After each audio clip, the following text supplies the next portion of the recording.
relaxing and centering.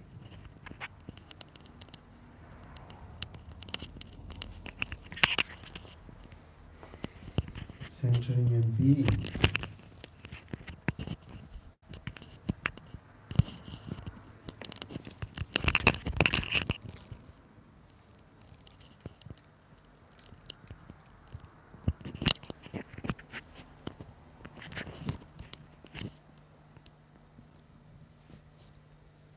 Even if we are at a place anywhere,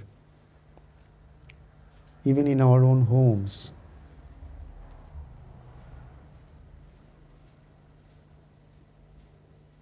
it's not necessary we are at home.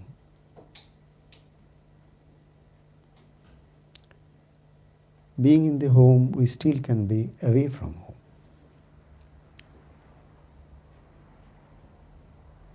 As such, we are where our mind is, not where our body is.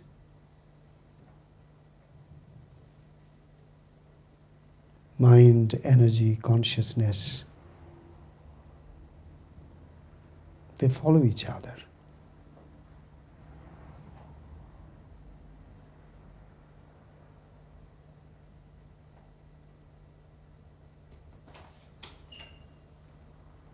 So at any point of time,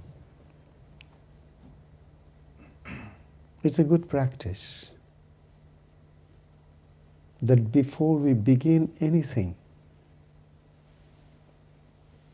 we first collect ourselves. Or rather, we come back home.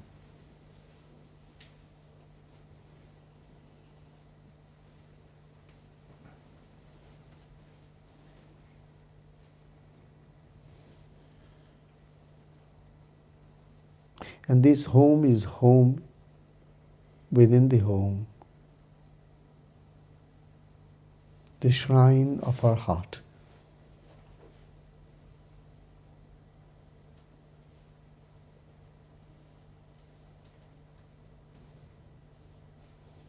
The moment we enter the sanctum sanctorium of the shrine of our heart, the energy shifts.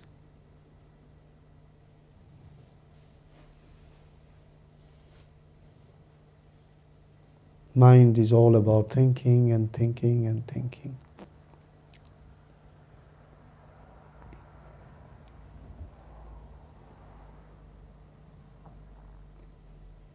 But the moment we try to collect our dissipating energies of mind through our sense perceptors to the objective world,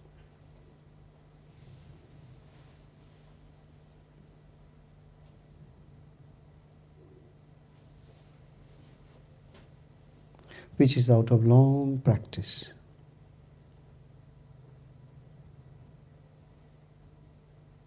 sense perceptors continually interacting with the rest of the world.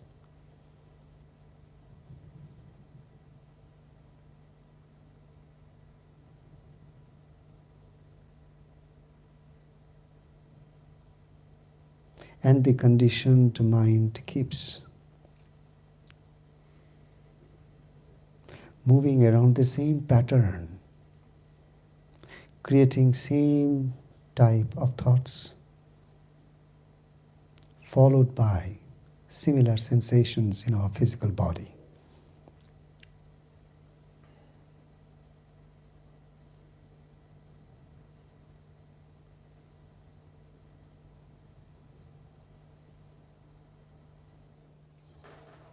But the moment we become conscious and aware of our thoughts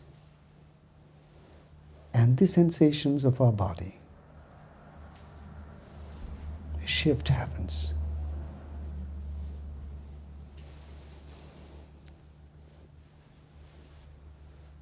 Shift of consciousness.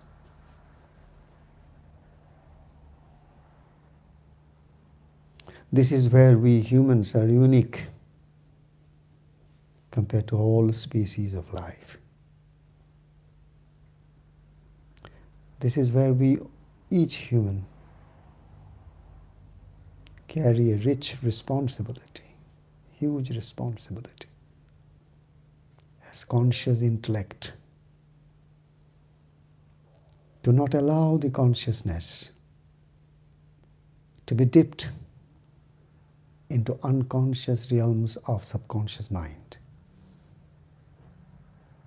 And go about doing the same thing that brings us miseries and unhappiness.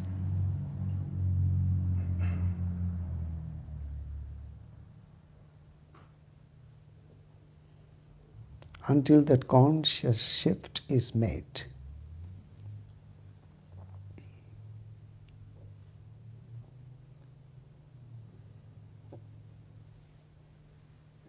We find happiness, but we can't sustain it.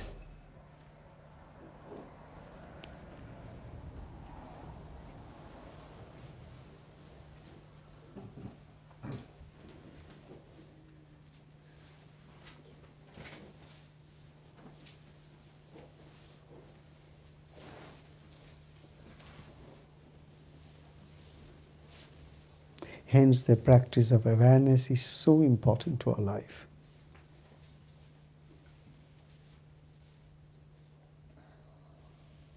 The enlightened one is conscious moment to moment.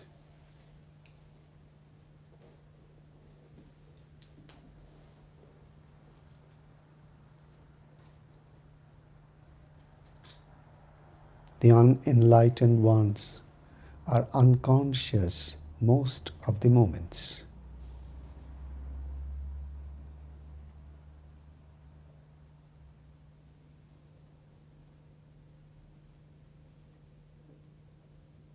The mystery of this universe and the world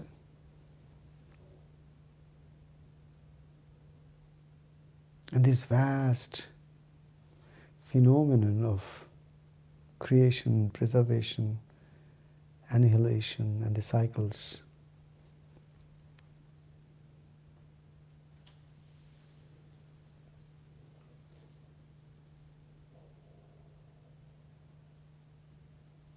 Has its roots finally to the point that at some point we will become aware and conscious as to who we truly are.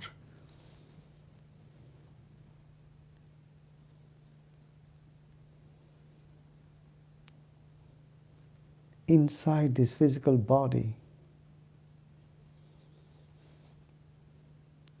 inside this mind that is consciousness.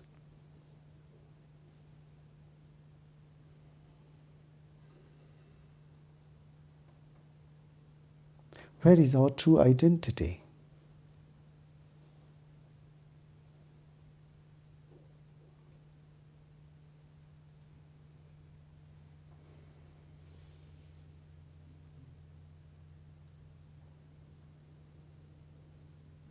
The knowers of the truth, the seers and the sages,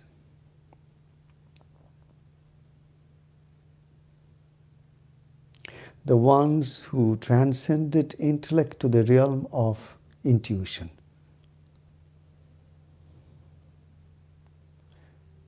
With the deepest vision of unity consciousness, they saw that the microcosm is also the macrocosm. That which is in my body is in the universal body.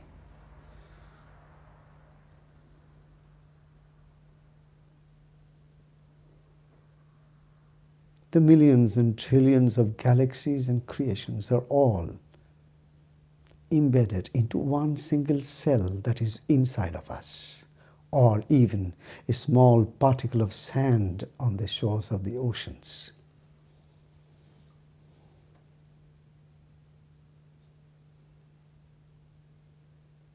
No human intelligence can ever fathom this infinite reality.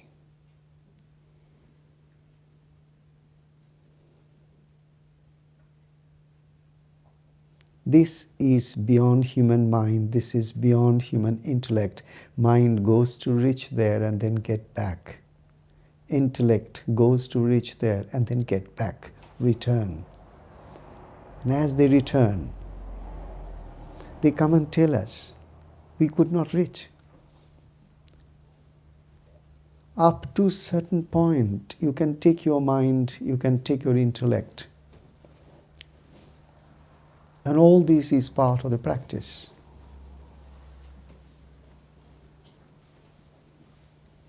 Yes, you can accompany your mind. Yes, you can accompany your very sharpened intellect to decode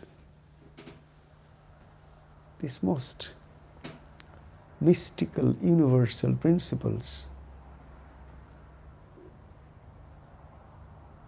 But after a point, you return. You cannot. How can a wave of the ocean fathom the depth and the vastness of the ocean?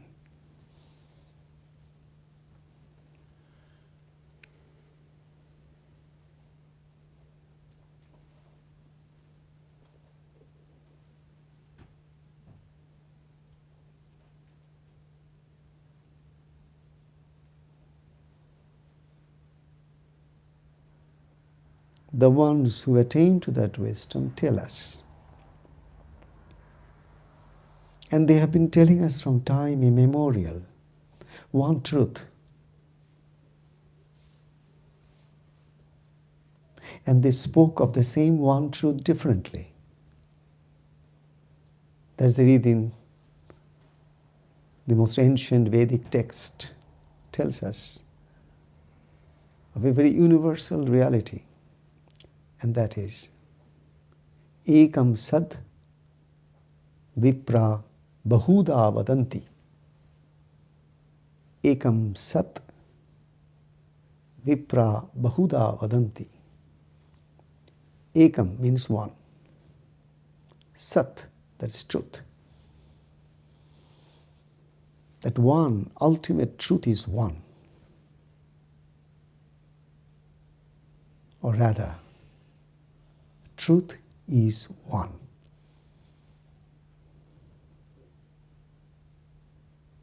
Vipra bahuda vadanti.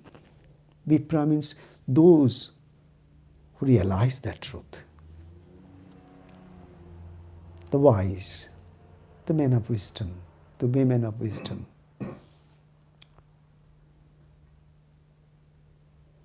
Only they reach to that point of wisdom who could transcend the intellect and the mind beyond the borders, patterns,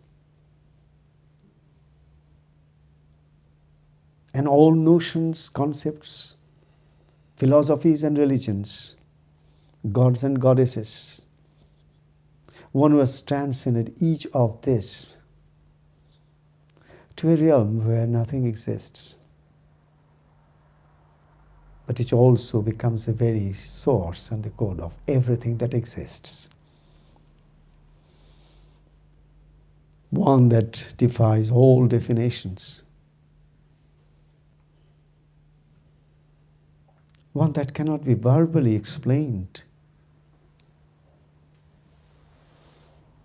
One that cannot be intellectually rationalized.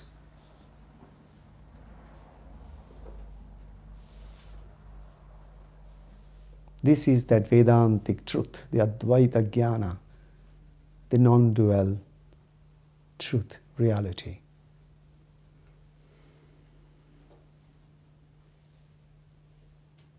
Here Jnana is not intellect. Jnana is the most refined state of intellect, where all perception of dualism is completely erased from it, dissolved.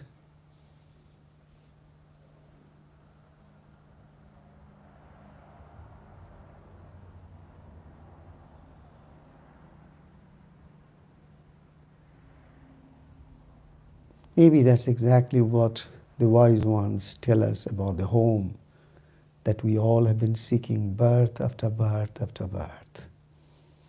Yes, we lived in homes. Yes, we all have our homes, or many in this world are also homeless. But if you look deeply into it, even people who live in their palaces,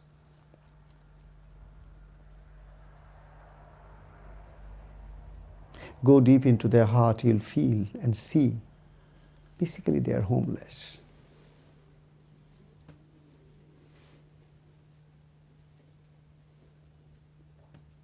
They know there's so much desires in their heart yet to be fulfilled. They know they are incomplete. They are not complete. They know they are not satisfied yet. Though they have everything that they need to be satisfied with.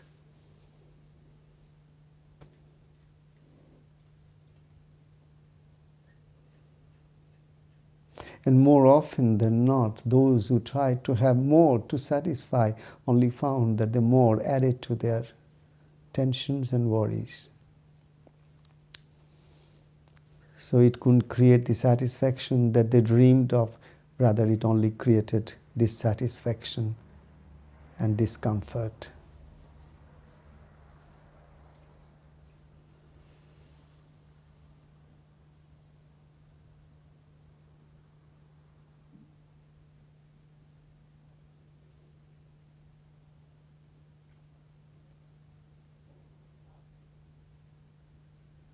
Only when the body, the mind,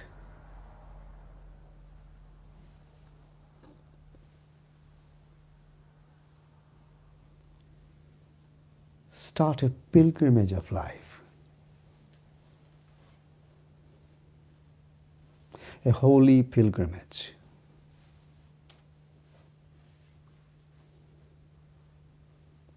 The body and the mind now wants to reach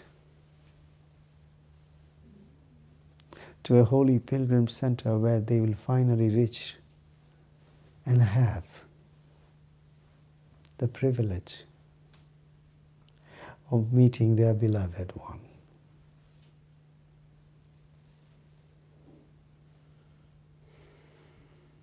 The one whose love is unconditional, the one whose love just happens.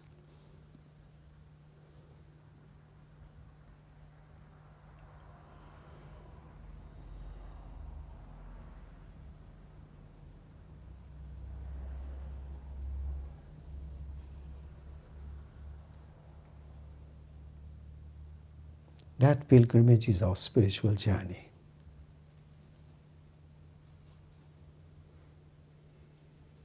And we have to take our spiritual journey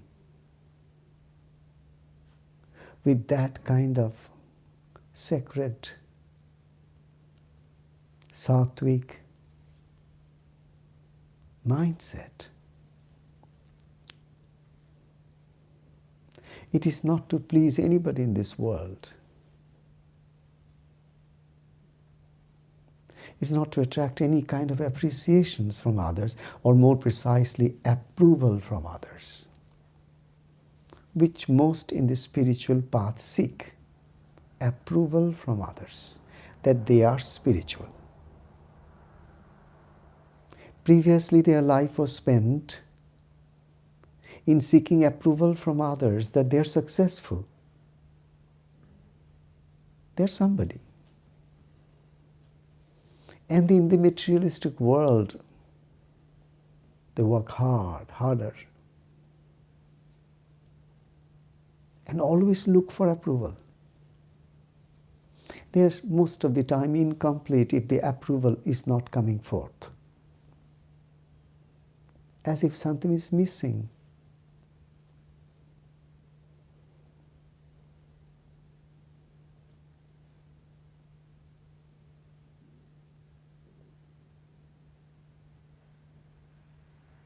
This is indeed a wonderful irony.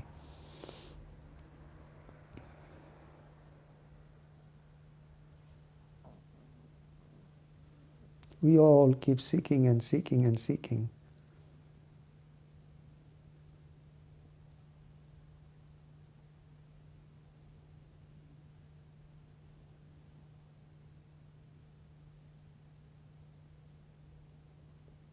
but can't so easily get into the most pristine part of our journey.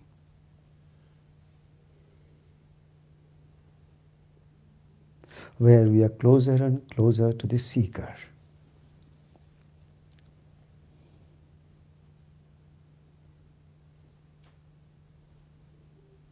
We seek not knowing who is seeking. We ask 100 questions not knowing who is questioning. We allow 60,000 thoughts to crisscross and pass over the screen of our mind daily without asking who is thinking.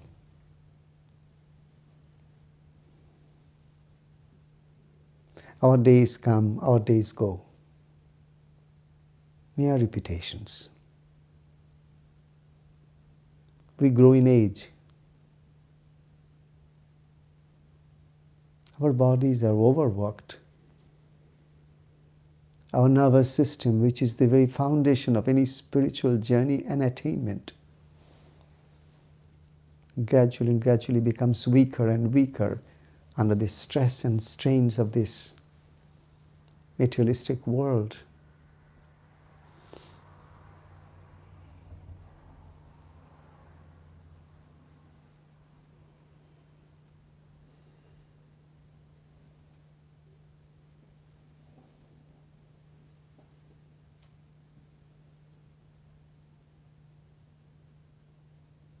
But we are very fortunate in this world that from time to time, in different parts of the world, we always have had one or the other who understood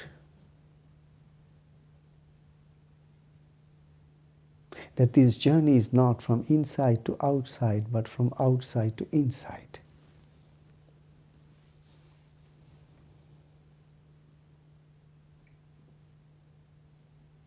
Accordingly, they chose the path of renunciation, not running after too many possessions and ownerships, because with every possession, with every ownership comes a lot of responsibility and time.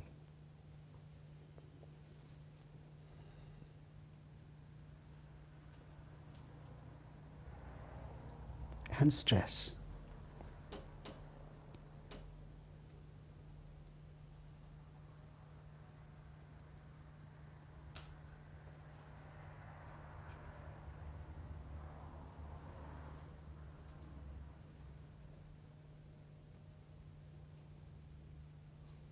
We have always seen, if we just go through the history of the great sages, seers and saints, the enlightened ones, most of them came from the most common background and most of them were even illiterates. They did not have much knowledge of this world of so-called bookish knowledge. The only thing that they had is they were born at a time, I repeat, because to me it's very important. They were all born at a time when the wind was favorable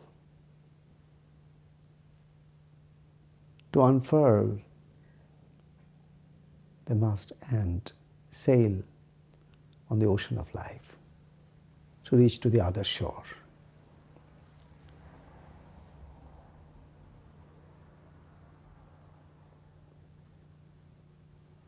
We see also that most of the great sages and seers who had come, they came all in a big number everywhere.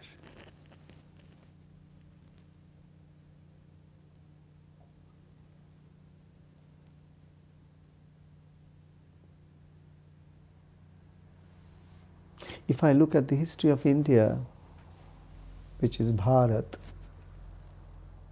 I see that there are times when at a time at different parts of India, different parts of Bharat,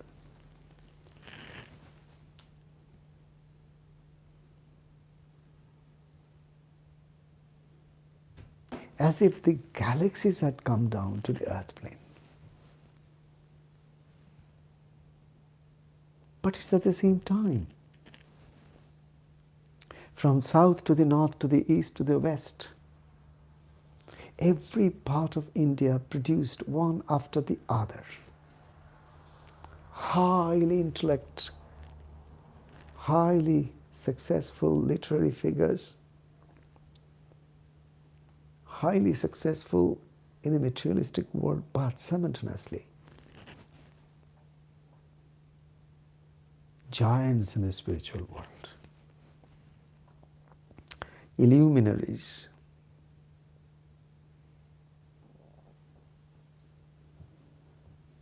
and they often met with each other.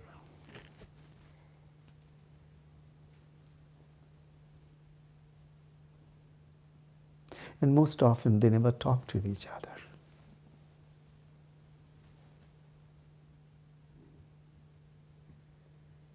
Because the language of the soul is silence. The language of the mind is words. Words can never explain soul.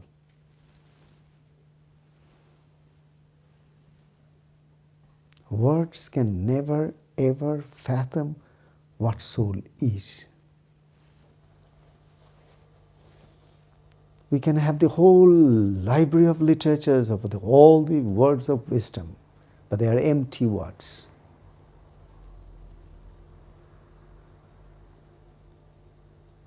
It can thrill us for a time. It can excite us, inspire us. But who will sustain it? Who will hold us on the path? Who will create that unshakable faith in the teachings of the masters?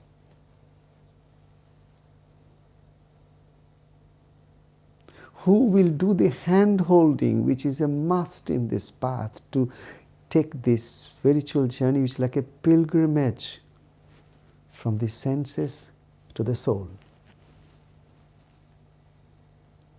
from the outer parts of our body to the sanctum sanctorium of our heart.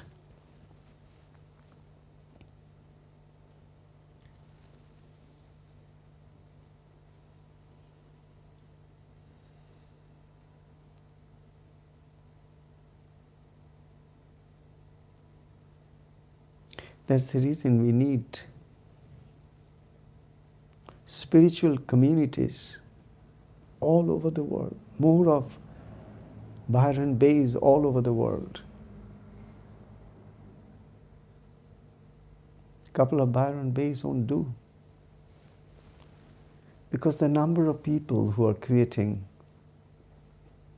the infections and virus of negativity and hostile forces are so strong.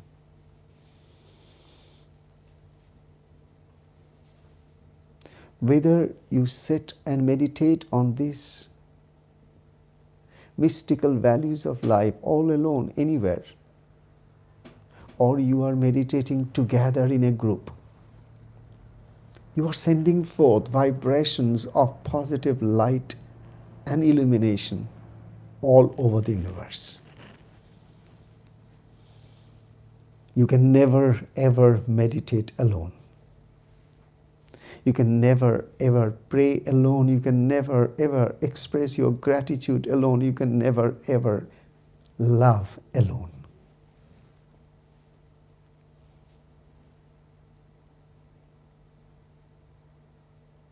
It's not about to whom you are offering your love, forgiveness, gratitude, prayers.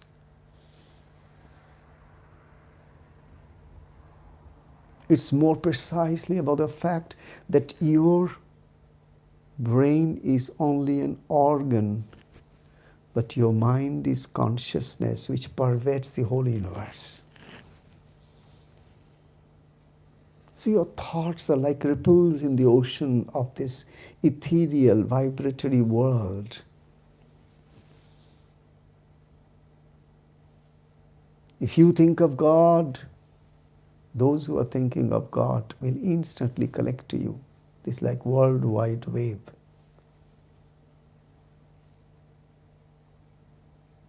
If you feel love, those who are so much looking for someone to come and love them, they will receive the vibrations of your love for sure. They may not be in your vicinity, they may not be there where you are. But yes, at some point, the power of love will definitely reach them. So you can't love alone. And you can't even love just one person at a time. Love is such an energy that it permeates like the fragrance of a flower once the flower blossomed. Love has nothing to do with mind.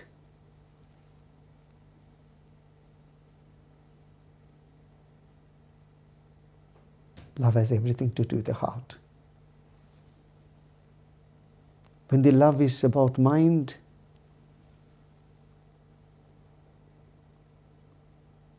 then love will have its own terms and conditions. Yes, you will give love to somebody because it's a matter of your convenience.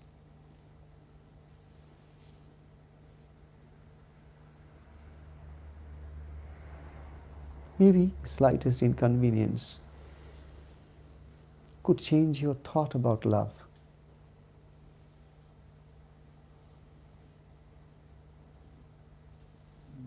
But if that love gradually starts to be the very fragrance of your inside, if your inner environment of your cellular biological body gradually goes through a transformation through your thoughts of sattvic nature, you are transformed from inside, and your inner environment would only become more and more fragrant. It's not any kind of external aromatic therapy.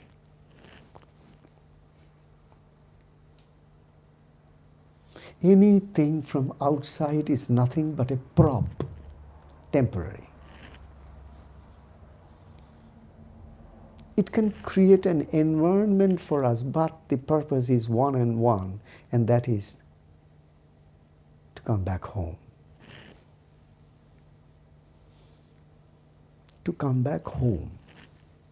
Any prop in the world, anything we grip, anything we cling to, anything we wish to have, anything we aspire, anything we so much long for, anything we crave for, as long as it is an object outside of us, dissatisfaction will not leave us.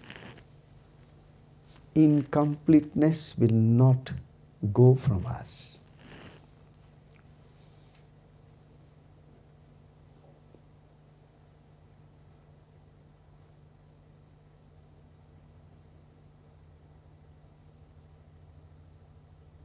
The more we realize this, subtler aspects of the materialistic life of ours, the more closer we are to the heart center, the center of the universe.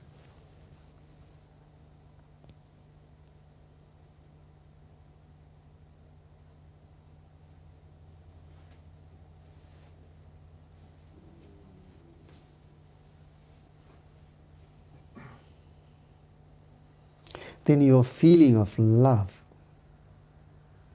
is no longer so conditional.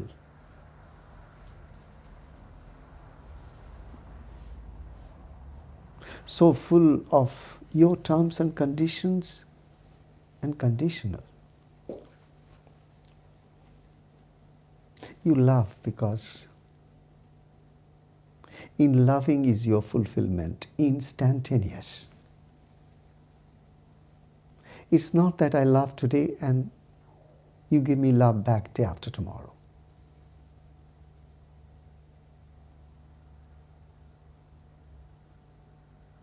Love itself is self-fulfilling. If it is self-fulfilling, then it is love. Otherwise, it is not love.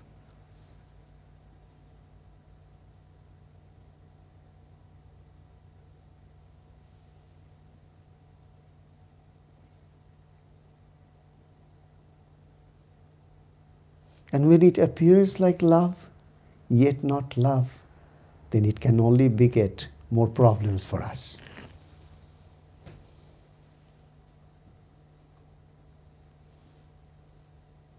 Because we will be self-hypnotizing ourselves on a wrong notion of something so sublime as, divine as love.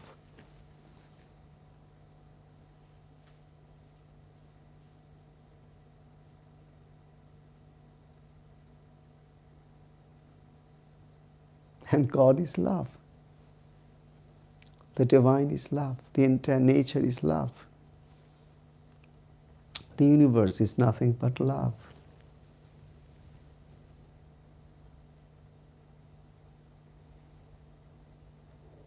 It's a matter of feeling, not just thinking.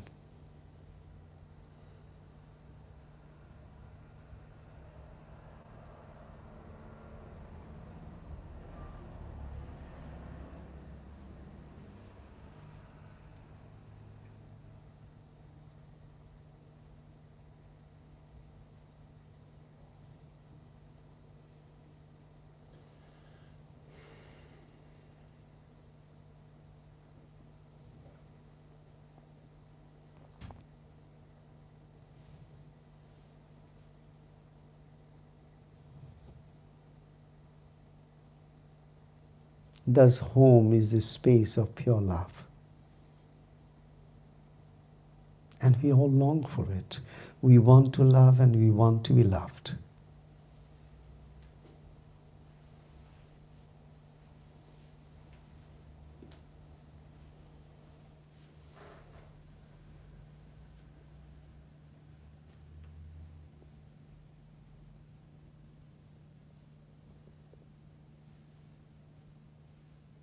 This path needs a lot of sincerity.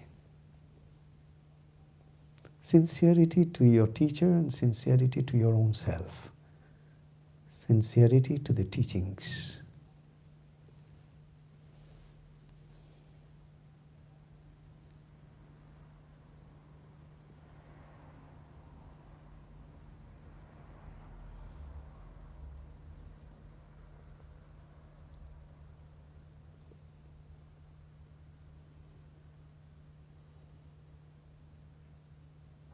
The more your heart center ripens, the more you see the path clearer and clearer. Complications just disappear by itself.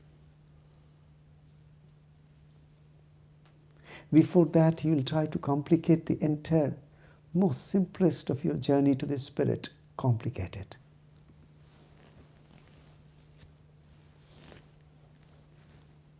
The moment ego interferes, it wants things to be complicated. But what heart blossoms, all complications disappear. It becomes simple. Just love.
Blessed we are who are always looking for that company of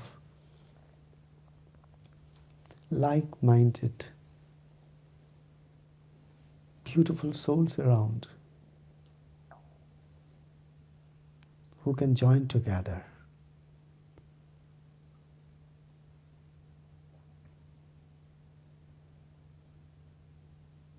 and gradually allow the golden era to dawn again. Out of this haze, mist, cloud, fog, and so much pollution of the Kali,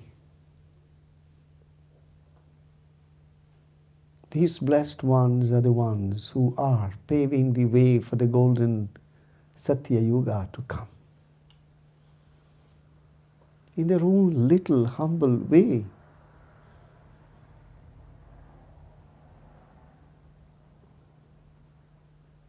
Don't think that your contribution is small. It's big.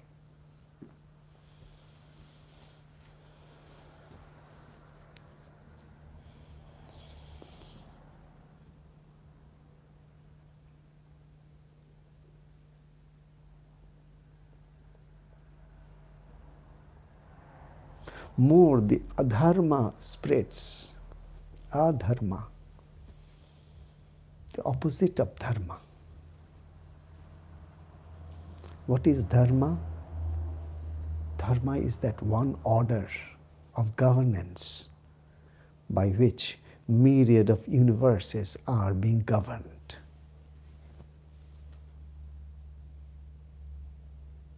These principles are unalterable and beyond time-space.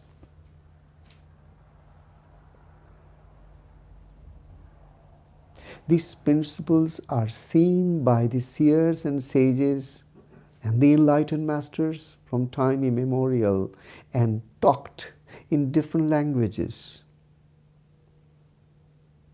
And they come to us as teachings of these great masters.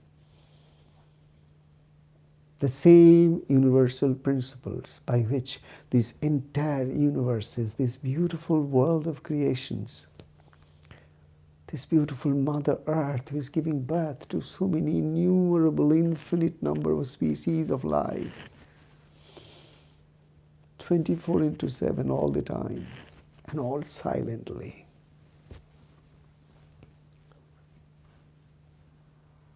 Without claiming any kind of credit for it. She gives, and she gives.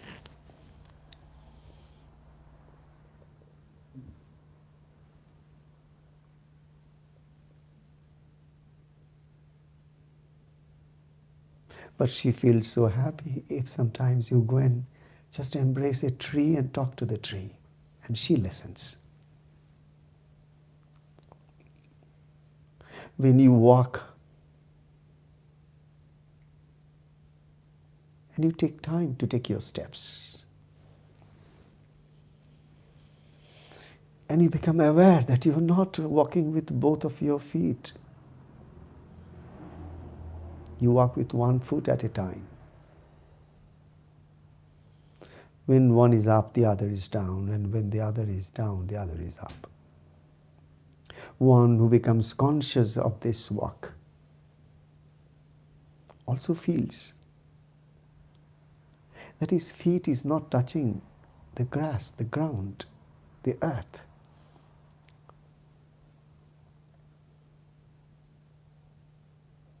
But his heart is touching the Mother Earth.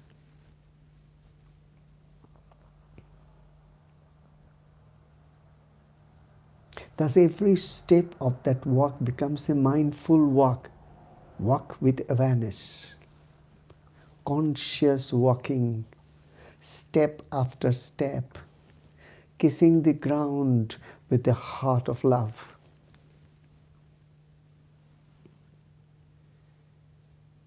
Bringing the blessings of the Masters and Lord through the channel of this body into the earth, so that it can reach out to those who need it.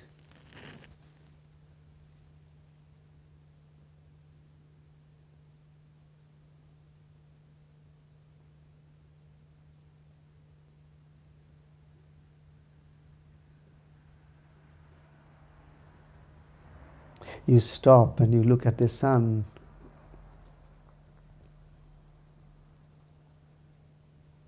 And your heart opens in gratitude, sheer gratitude. Maybe if you are devotionally emotional, then you may even start crying out of gratitude. What would happen if the sun were not to be there?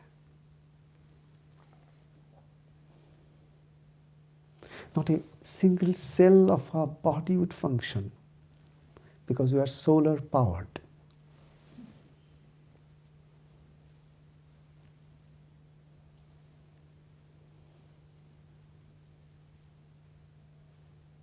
While thus walking on Mother Earth, as we send forth vibrations of love, gratitude,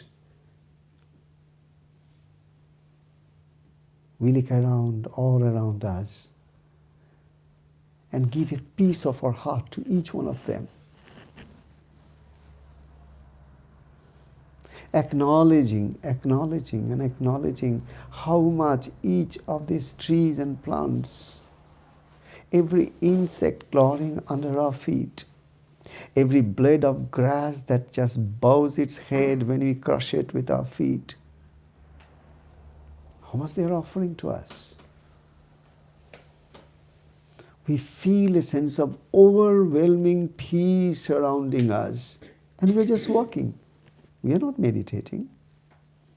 We are not sitting in Padmasana or Siddhasana or any particular yogic posture.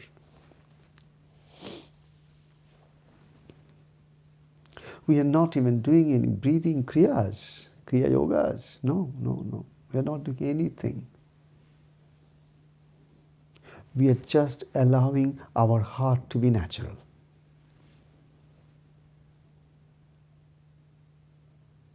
And allow our heart to naturally teach us what's the best way to please her.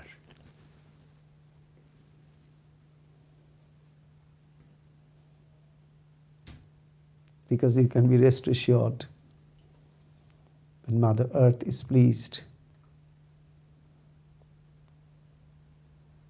every atom of your body will be celebrating.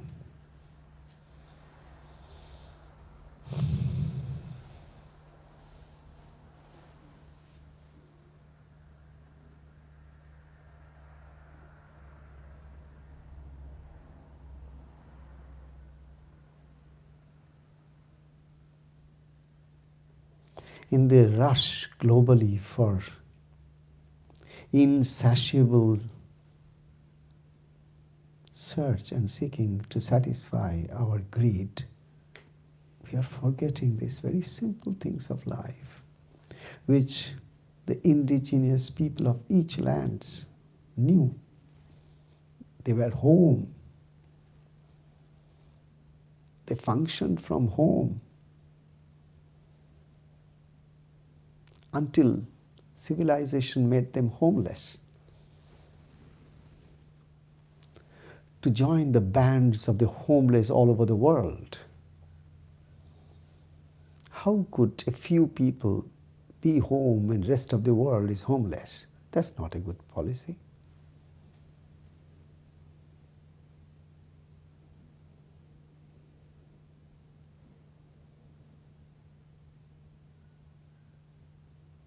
We salute to those communities all over the world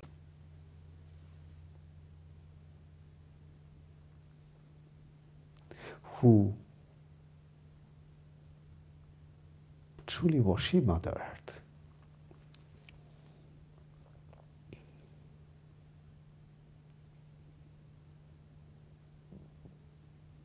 It's kind of a religion without a religion, because it doesn't divide. We see world over, religions are only dividing.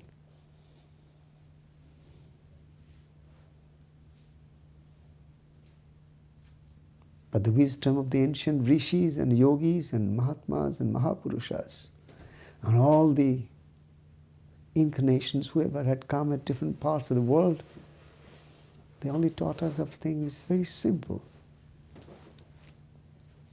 And it is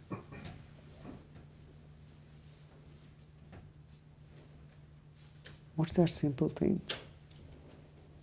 Ye my children, come back home. Another beautiful pronouncement that comes from the Vedic sages and seers. Shrnuvantu vishve amritasya putraha. Shrnuvantu vishve amritasya putraha. Oh, children of immortality. Oof, just imagine.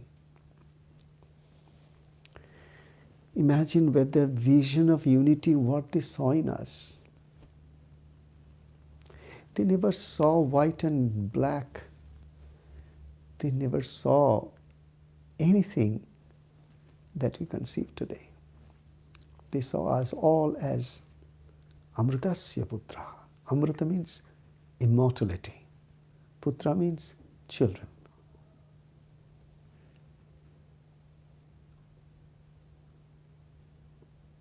And before that, the Rishi says, Ye, come, listen to us.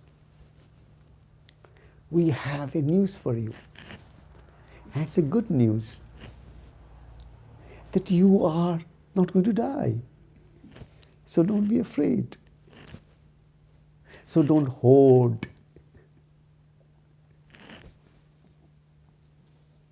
Don't get into owning the land. Let land bless you.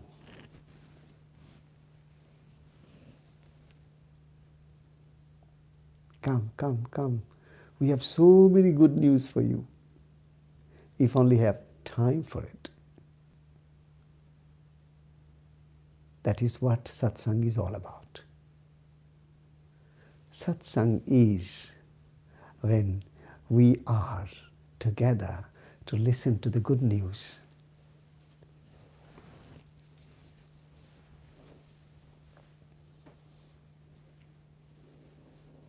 When for some times at least we can sit together and have our minds and our hearts and our breaths weave together, not as separate entities but as one. And we know what we want. Not just happiness. Happiness we had.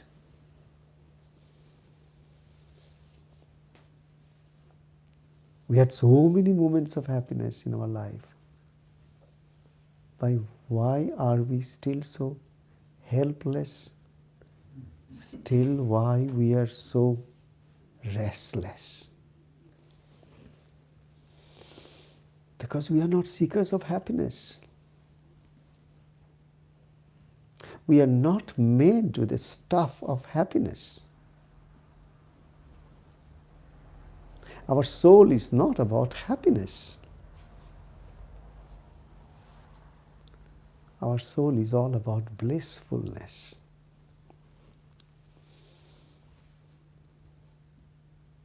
Happiness can alternate into unhappiness.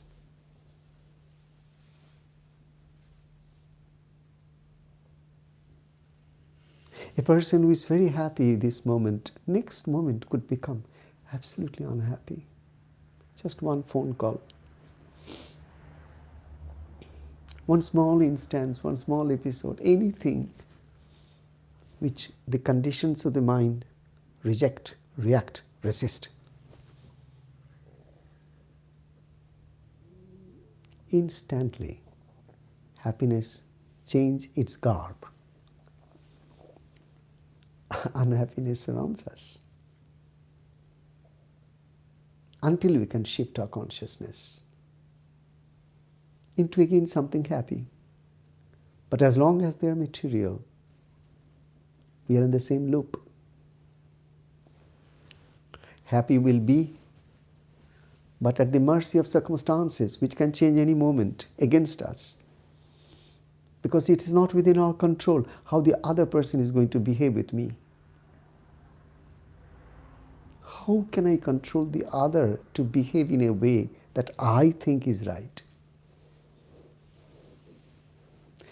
The fact remains that I don't even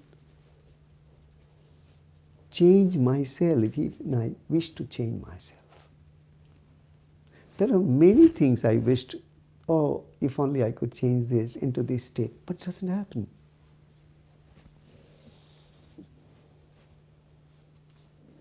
Many times we think, oh, if only we had no anger, but only forgiveness and love. But that doesn't happen.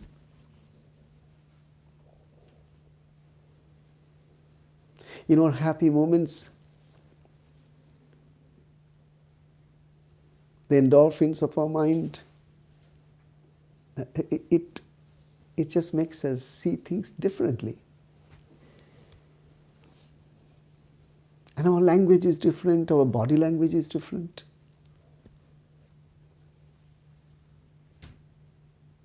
And one stress hormone, again our body is different, our body language is different, our language is different. The whole thing changes.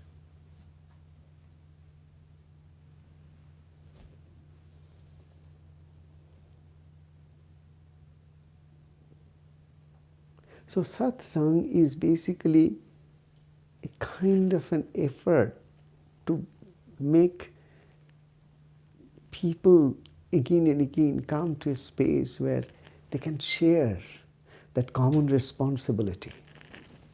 Once again helping to heal each other of their own inner battles.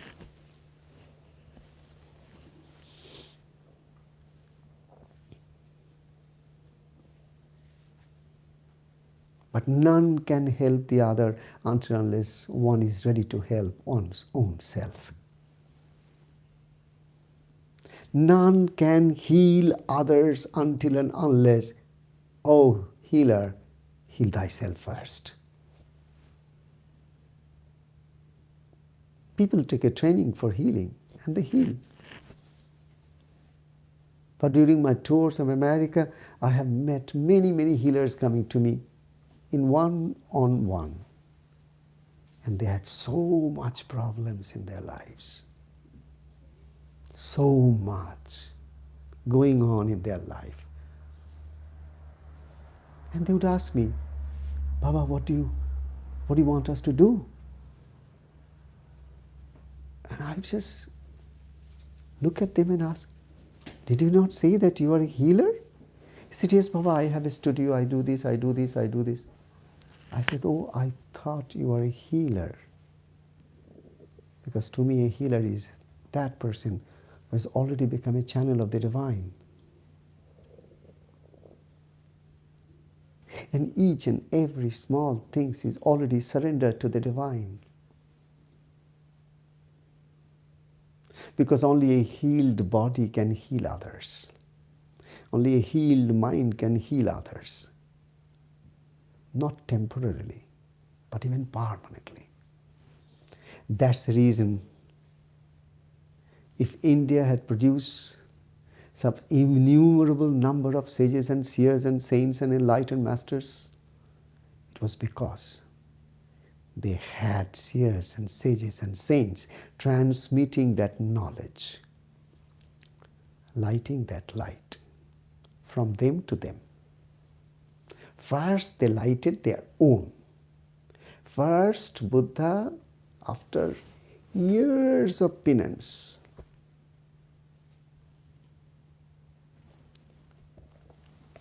this is Baba Loknath. This is a book which, under the instruction of Baba, I became instrumental in writing the biography of Baba. The Incredible Life of a Himalayan Master. You can find it in Amazon everywhere. More than 30,000 people have already taken copies of this book all over the world. And there are more than 600 5-star ratings and reviews. And believe me, I didn't even know when this book was written through me. And Baba comes to me one day and he tells me, why did you stop writing? I thought, oh my goodness,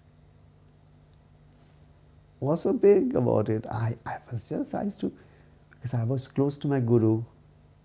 One thing I used to always do is, everything he did, everything he said, I used to quickly come and put that into my diary.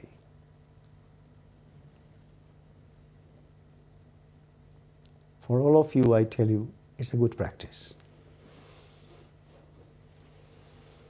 Because your brain cannot register all these good news and keep it for a longer time than 3 days. But if I would give you some negative news, it can be retained for years. But if I give you good news, max 3 days. And that too, you must be having a very, very subtle brain. Otherwise, in minutes it goes.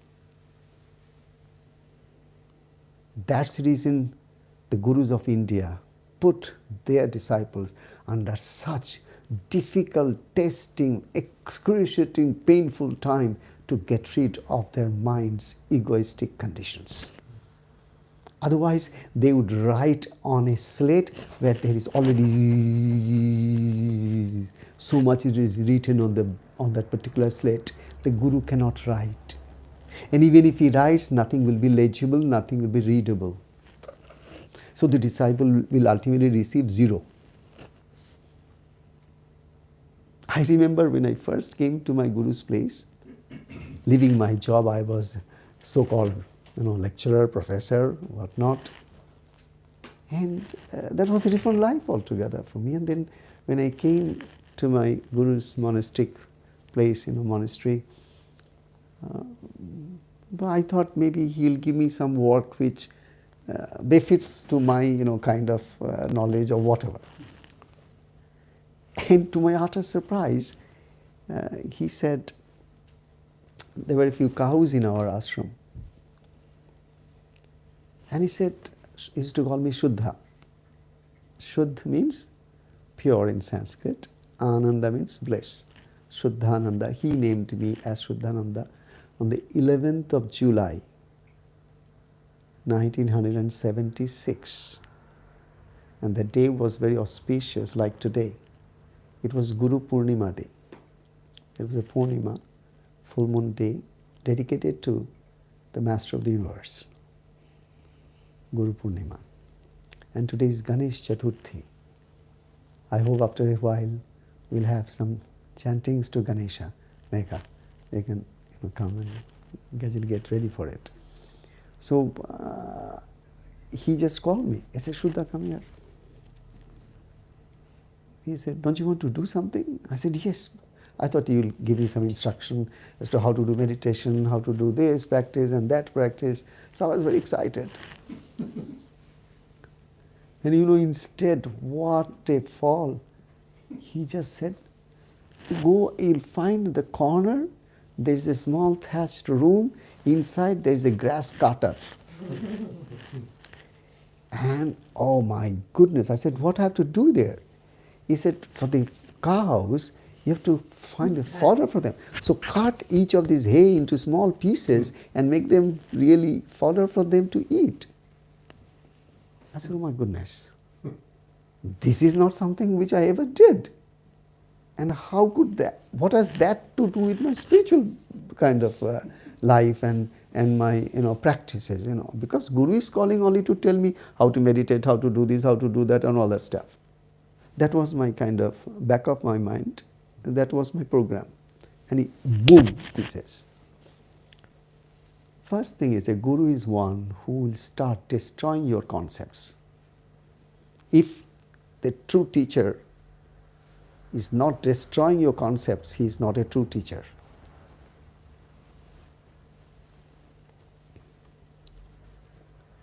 He called me and he said, go there. And I said, okay, Thakur, let me try.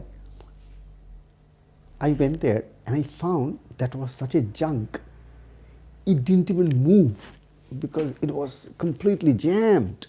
The entire thing was absolutely, and I put all my pressure, oh my goodness. It was so difficult. I said, why did he send me here? At least he could have got it all right and then send me. Then I could do something. There are so many people coming to him. He would have just one instruction, said that right and it's done. And he sends me to that place, which is a total junk. And after so much efforts, I was perspiring, I was half gone. I said, oh goodness, is this ashram? An ashram life? Am I to do this here? I was thinking. And after a while, I got tired, I came back. And I said, Thakur, I used to call him Thakur. Thakur means divine one. I said, Thakur, you said. He said, no, you must make sure that it moves. I said, make sure it moves. That was over. And I had to do it day after day after day till there was a pain here, so bad pain. Because it was difficult. Finally, one day he calls me. Shuddha, you need to do something I just wanted you to do. I said, yes, but Thakur, tell me, what am I to do? And there was a big floor in the ashram, open floor. He said, take a mop and mop the entire floor. I said, my God. And it's not like in the Western world where you have a stick and a mop like this, you do and then go. Isn't it a mop? You call it a mop? Yes, the wet one. So first I had to put the broom all over, and that too bending forward, and then mop that whole thing completely bent over, because you were not having anything other than that particular piece of cloth. You put it into the bucket, you just completely squeeze it all day, and then again squeeze it, and like that huge hall.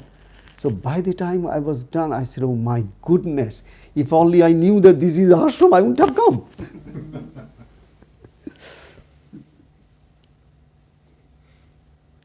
And what has this mopping to do, and what has this cutting of the grass for the cows to do with my enlightenment? I couldn't connect them at all. It was nothing. I said, what's wrong?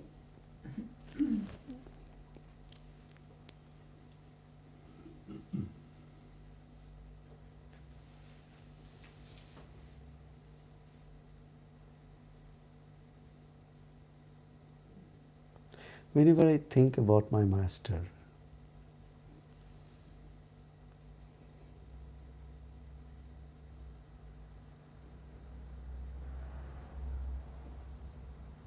I just can't hold my tears.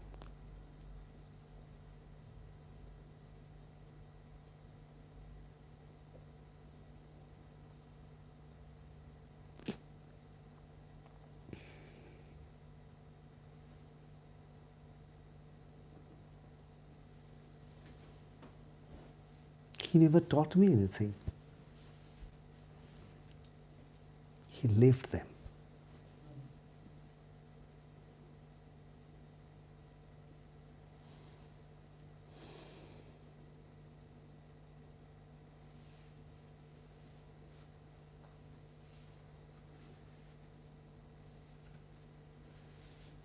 To be close proximity to someone who is in a higher plane of consciousness itself is the biggest blessing that you can possibly create for yourself.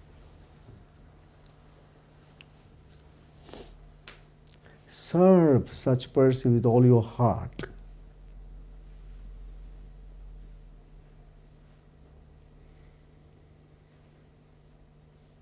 Because you do not know the mystical ways by which Lord operates this universe to get the child back home. And every individual has his or her own blueprint back home. So your blueprint will not match mine, though we are under the same teacher.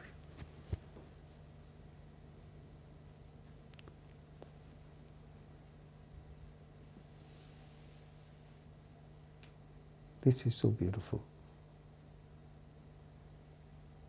Don't you feel good?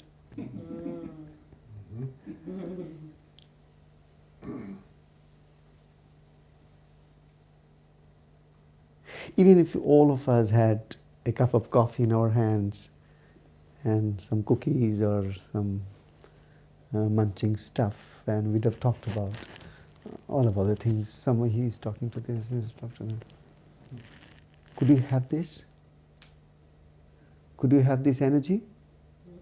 No. No. Why? Because then our energies are dissipated, diffused. Now your energies are not diffused, but it is given to a particular thought process, which you are trying to match with your own conditions and thoughts and understanding and perception. This is satsang. This is the magic of satsang. And only by this divine grace of just feeling this, not trying to know, just trying to feel.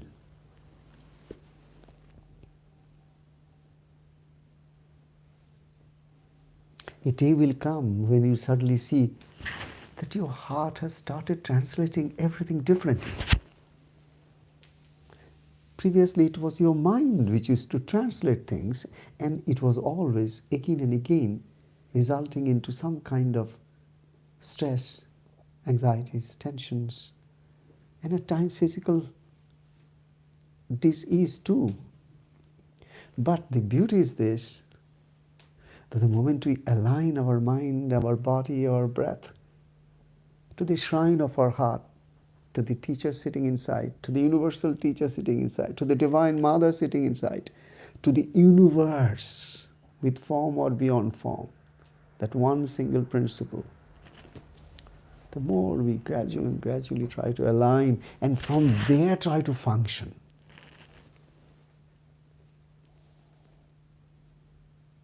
Then if we have to say something to somebody, then we'll not allow our mind to say it. Our mind will say the same thing again. And the body will react the same way again. And we are gripped by this subconscious program and will be subservient to its dictations. Our life will be a slave's life. Days are going. The moment sun sets, one more day is gone. Most of us forget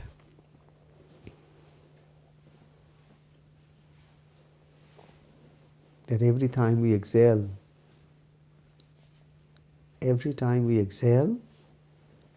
one more breath is gone.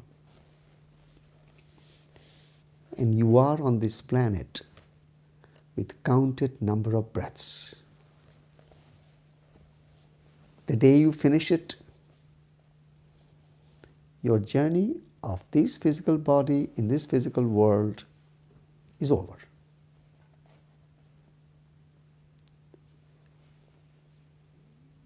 So we also have to be careful. Our breaths also tell us, are you responsible enough? Are you taking it for granted? Are you taking it for free? Or you can transform the same breath as a tool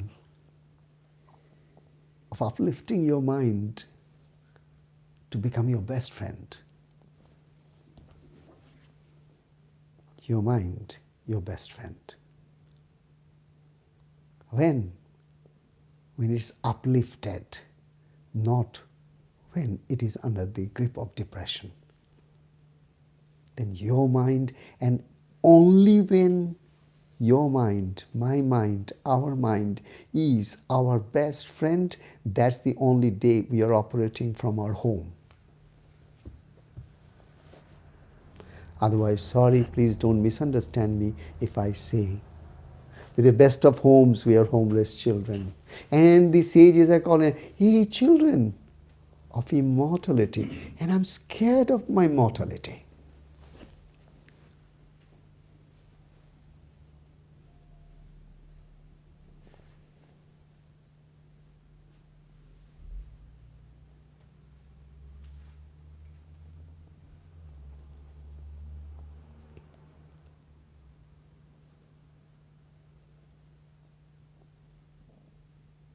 I'm so thankful to each one of you that you create this. I told that today let us not tell anybody that we are not going to have this satsang here. Not even tell that we are going to have a satsang here. It's your home. In the evening, you just need to check whether this poor man is at home or gone somewhere. And then just come.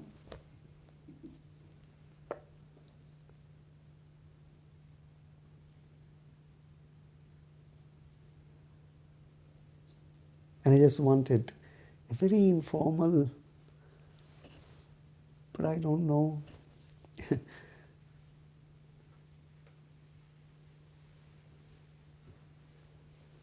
My Gurudev always makes me like this, and if I start talking, I go on and on and on. And I don't even know where I start and where I end.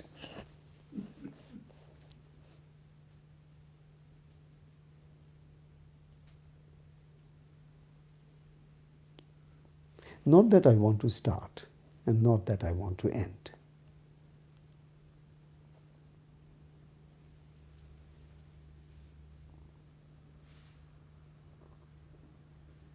But yes, I have seen all over the world, whenever you speak from your heart, you will touch hearts.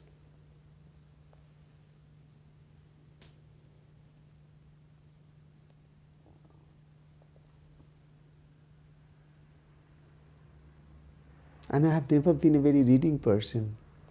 I have not even read Bhagavad Gita completely. I have not read the Vedas, I have not read the Upanishads. Here, there, little, at times.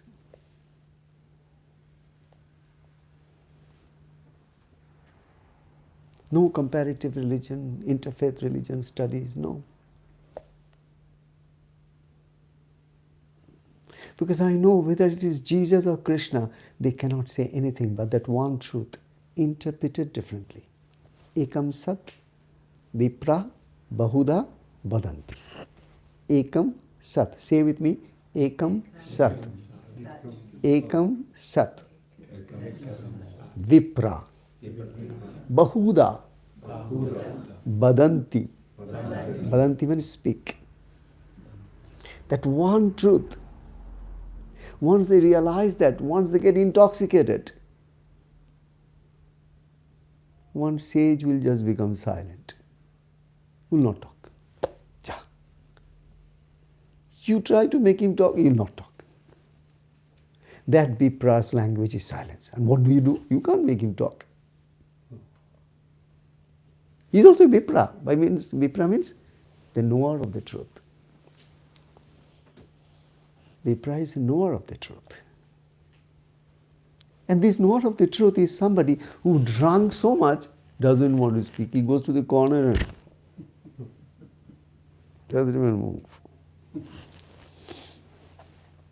Fully drunk. And there are others who come out and talk something. Some gibberish language, which many people understand and they don't understand. They try to codify things. And huge literatures are created.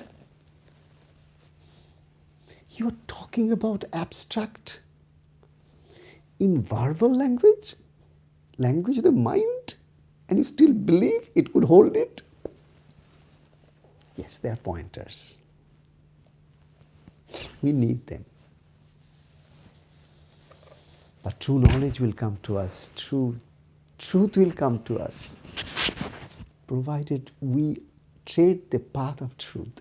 Dharma will come to us, provided we walk the path of dharma, the ordained governance of the principles of the universes, the unchangeable principles. The more we align into it, everything will gradually come to its place in our life.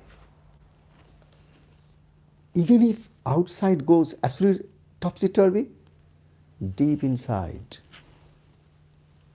you are into your mother's lap, knowing fully well you are suckling the breast of your mother, so nothing to worry. And I just wanted to say this finally before I complete.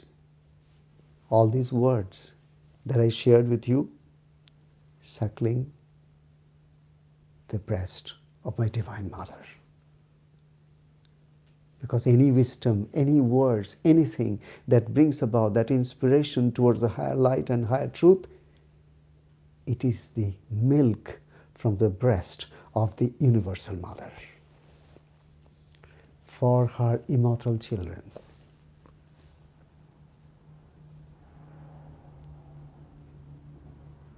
So it has nothing to do with me. Nothing to do with me. And may they come to each one of you, nothing to do with you. So that you live each day. Claim nothing. Own nothing. Control nothing.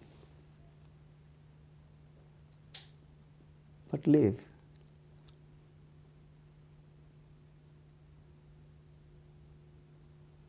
And work from home. This is a new concept now, work from home.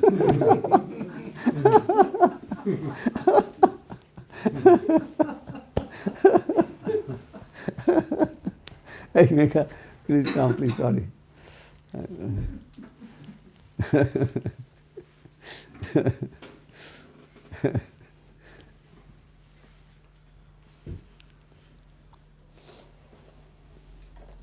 Megha did a beautiful session yesterday at our Greg Baba's that particular temple, Byron. Yes, I couldn't go. I was at home. So anyway, I was seeing the live session for some times. I said, good. This was possibly the first time she was doing this kind of session only with the Westerners and not with her Indian kids and Indian, kind of our mission children and others. But it was a group of adults surrounding her and everybody staring at her. What is he going to say? And that's really quite a task. So I just pushed her into it and stayed at home. And now go and face the world. Pretend to be sick. I said, now go and face the world. Because every time I'll go, then she's sheltered, kind of. She'll be under my wings and she'll go, Baba is there, he'll take care, he'll do everything. So there's, in the back of the mind, there is so much of feeling of security. That's exactly, I must stop. Because again I am going into something. And this bhajan will be delayed. And that's exactly what my guru did. After staying in the ashram for 6 years, 24/7 serving the lotus feet of the master, one fine morning, I had to leave for Himalayas. Far away from him, a penniless beggar, just out there in the world, without any shelter other than the sky and the earth below as the mother.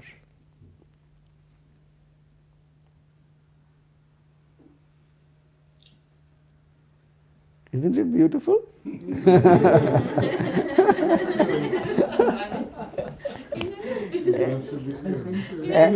and that too after 6 years of rigorous work of building a huge ashram with buildings and temples and granite temples and so many deities and a huge thing, everything to one person. Of course, there were others to assist, but from this one head. For 6 years, day and night, I worked like a... And then I'm out there. Thanks for that. But the best part of my life is this. Maybe because of my previous incarnations' good karmas and my penances, I never ever develop any kind of attachment to anything that is given to me or that comes my way. As a result of 6 years of building such a huge thing, and after my Gurudev, there was only one person who had to finally take his position because he announced that publicly. One day he openly said in a huge meeting, "My words are Shuddha's words and Shuddha's words are my words." People said, "Oh my goodness, impossible." Because he was an enlightened master, and this is a young boy of hardly 28 at that time.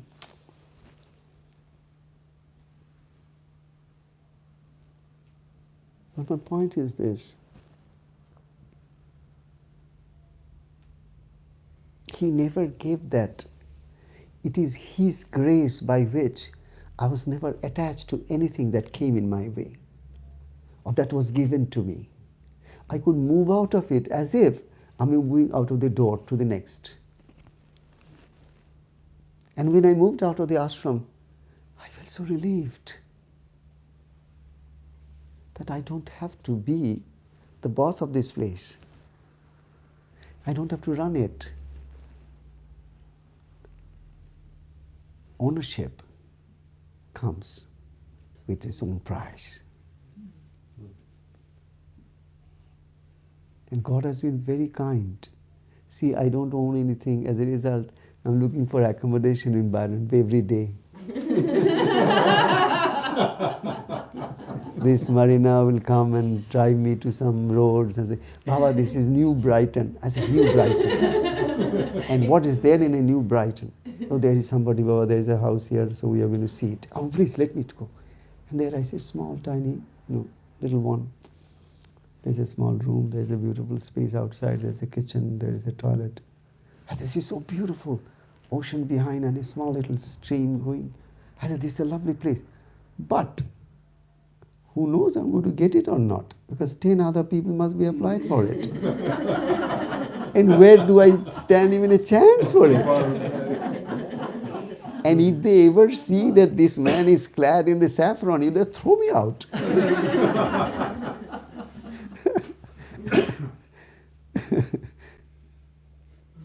So that day and this day happens to be the same day. At 28 or at 73, this portion has not changed. What a bad businessman. Destiny. Come on, let's just chant.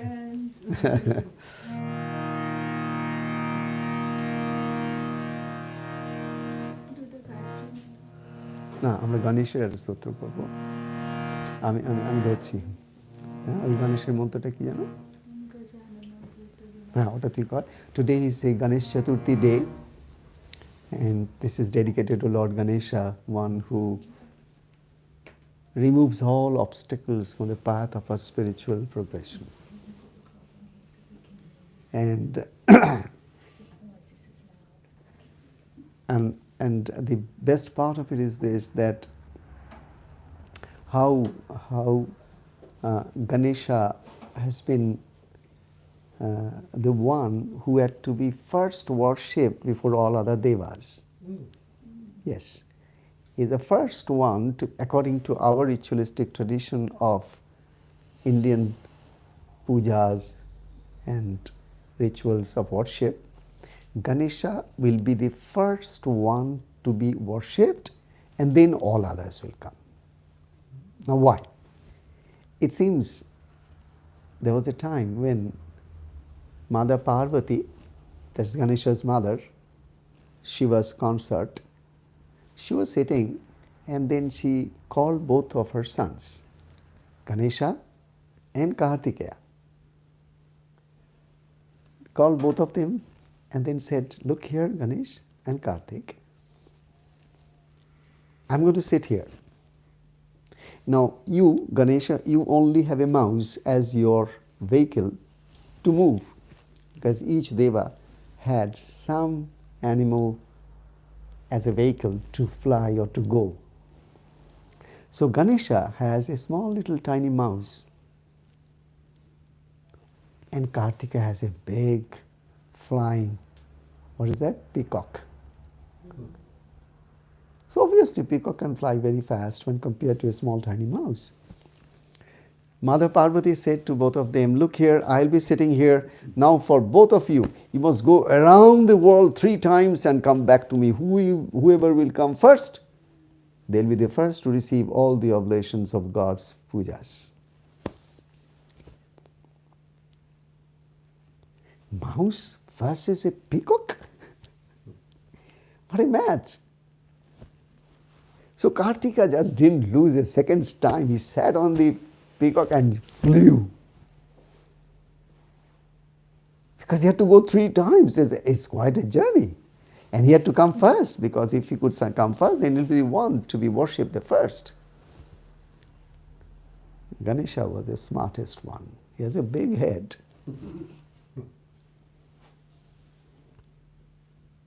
And what did he do, you know? He allowed Kartik to fly. He didn't even ask his tiny little mouse to help him, but he, with folded hands, chanting the praise of the Divine Mother, he went 3 times around his mother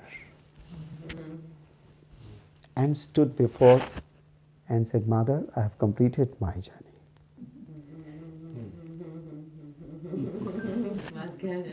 After a long time, Kartika comes, because he has gone around, and then he sees Ganesha is already sitting on the lap of the mother.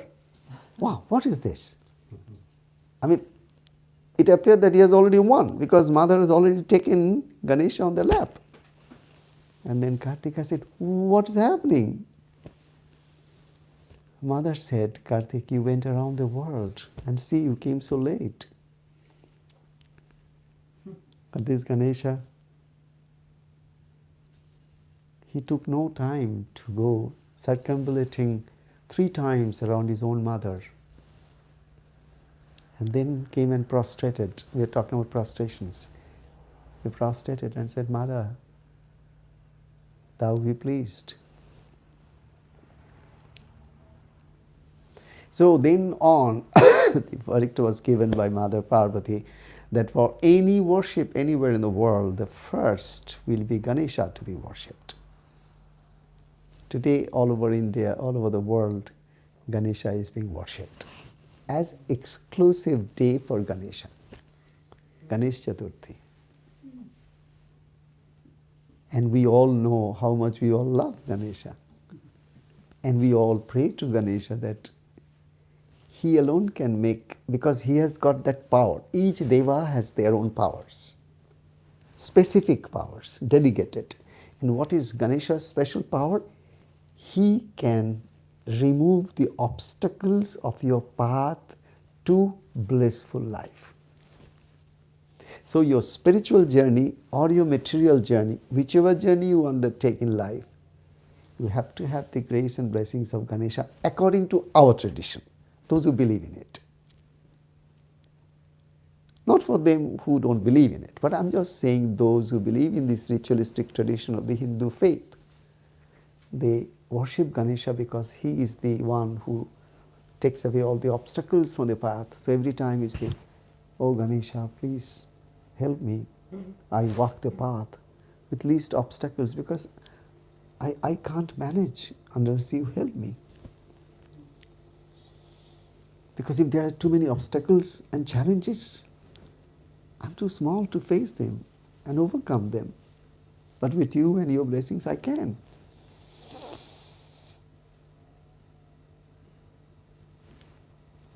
Megha will just chant the Ganesha mantra, pranam mantra. That is the pranam mantra of Ganesha. We do obeisance with this mantra. Let's all chant here.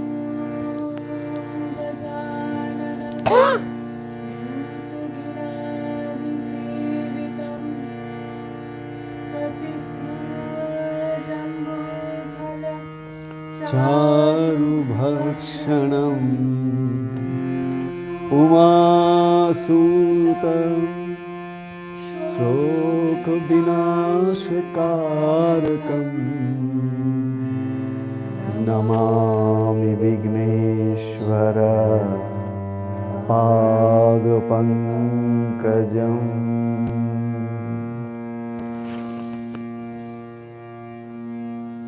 Jai Ganesh Korvi, call. I mean, we will just chant one Ganesha bhajan. It's kind of we call it bhajan when it's with lot of words in it. It's not the same name repeated again and again as you find in Kirtan. Shri Ram, Jai Ram, Jai Jai Ram. Okay, then what I was singing, that particular one today? I have a request. Yes. I have a request that you do the traditional, Yeah. and then we do the other way. I agree. I agree. I was going to say the It same. would be such a pleasure to hear you do your traditional. No, it will the Kirtan, if I do it will be And traditional. after আমরা ওটা কোন গানটা গাইছিলাম? Pop, you go and come. You go and get it. Okay, do this one. I think she can later on. No. I'm In, fine. in the meantime, she'll go and get it. No, because you know who's even who. You'll go and get it. Tony. He sings. Oh yeah. Huh? Yeah. Then we get the guitar. Then why are we here singing? Oh, no, You let's should get do a chance. some He has been patient enough to hear so much of blah blah. At least let him give a chance to sing. It's so nice. Yes. What I call? I don't remember the tune.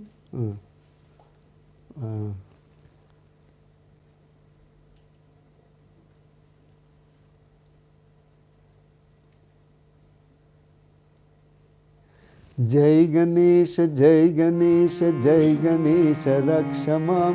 Jai Ganesh, Jai Ganesh, Jai Ganesh, Rakshamam. Okay. The thing is this. Jai Ganesh, Jai Ganesh, Jai Ganesh, Pahi Mam, Pahi Mam. Huh? Jai Ganesh, Jai Ganesh, Jai Ganesh, Pahi Mam. Okay. Then Jai Ganesh, Jai Ganesh, Jai Ganesh, Rakshamam. Now, the meaning of Raksham means Jai Ganesh, Jai Ganesh, Jai Ganesh, Pahimam. Now, every time we are saying Jai, we are basically singing the glory of the Lord. Jai means glory. All glory to you. Not to me, to my ego. All glory to you. I'm glorifying the divine. So, Jai Ganesha, Jai Ganesha, Jai Ganesha, Pahimam. I am so blessed that you have come into my life to remove all the obstacles of my journey. Jai Ganesha, Jai Ganesha, Jai Ganesha, Rakshamam. Rakshamam means you are the one. Raksha means protect. Raksha means protect. You are the one. Mam means me. You are the one who is always protecting me. It's not that you are going to protect me when I am in trouble. We are acknowledging the fact this moment I am breathing means He is protecting me.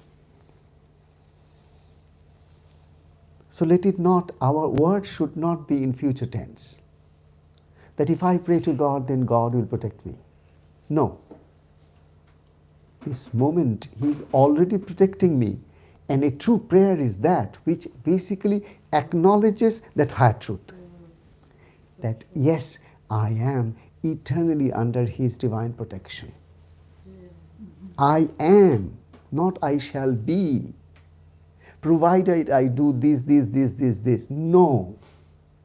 I am eternally protected. I'm breathing, I'm seeing, I'm listening, I'm doing, all because of Thy grace and protection. So I'm acknowledging it, that moment. So we'll sing it together. Jai Ganesha, Jai Ganesha, Jai Ganesha, Rahimam. Jai Ganesha, Jai Ganesha, Jai Ganesha, Rakshamam. Again, Jai Ganesha, Jai Ganesha,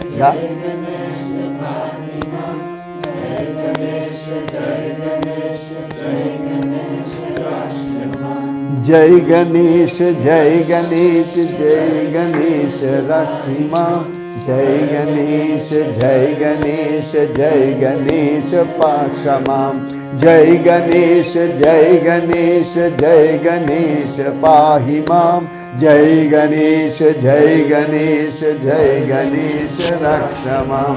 जय गणेश जय गणेश जय गणेश पाहि मां जय गणेश जय गणेश जय गणेश रक्ष मां जय गणेश जय गणेश जय गणेश पाहि मां जय गणेश जय गणेश जय गणेश रक्ष मां जय गणेश जय गणेश जय गणेश पाहि मां जय गणेश जय गणेश जय गणेश रक्ष मां जय गणेश जय गणेश जय गणेश पाहि मां जय गणेश जय गणेश जय गणेश रक्ष मां जय गणेश जय गणेश जय गणेश पाहि मां जय गणेश जय गणेश जय गणेश रक्ष मां जय गणेश जय गणेश जय गणेश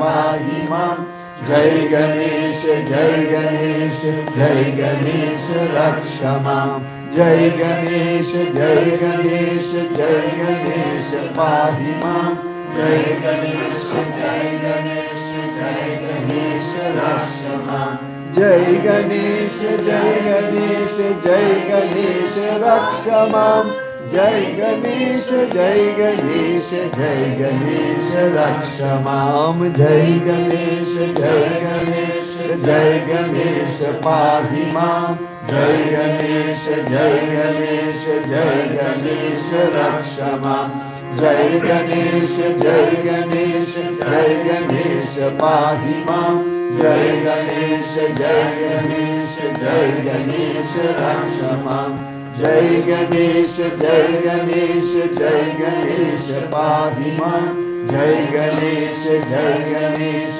जय गणेश रक्ष मां जय गणेश जय गणेश जय गणेश पाहि मां जय गणेश जय गणेश जय गणेश रक्ष मां जय गणेश जय गणेश जय गणेश पाहि मां जय गणेश जय गणेश जय गणेश रक्ष मां जय गणेश जय गणेश जय गणेश पाहि मां जय गणेश जय गणेश जय गणेश रक्ष मां जय गणेश जय गणेश जय गणेश पाहि मां जय गणेश जय गणेश जय गणेश रक्ष मां जय गणेश जय गणेश जय गणेश पाहि मां जय गणेश जय गणेश जय गणेश रक्ष मां जय गणेश जय गणेश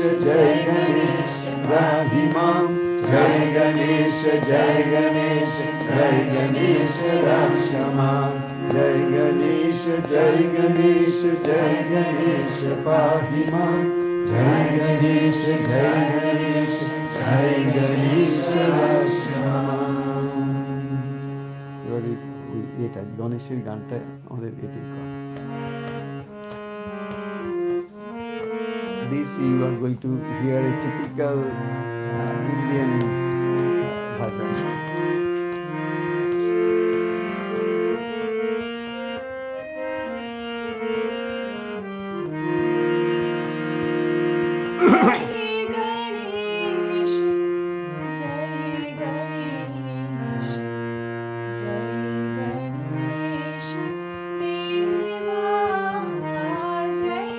गणेश जय गणेश जय गणेश देवा जय गणेश जय गणेश जय गणेश देवा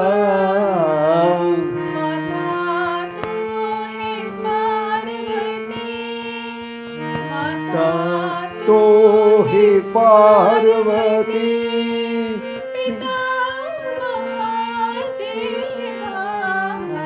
माता तो हे पार्वती पिता महादेवा माता तो हे पार्वती माता तो हे पार्वती पिता महादेवा देवा जय गणेश जय गणेश जय गणेश देवा जय गणेश जय गणेश जय गणेश देवा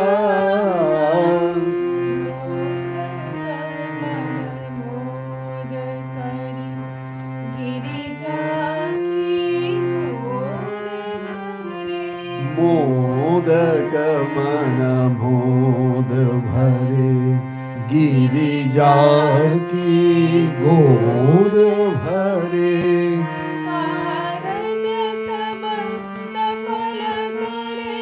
कारज सब सफल करे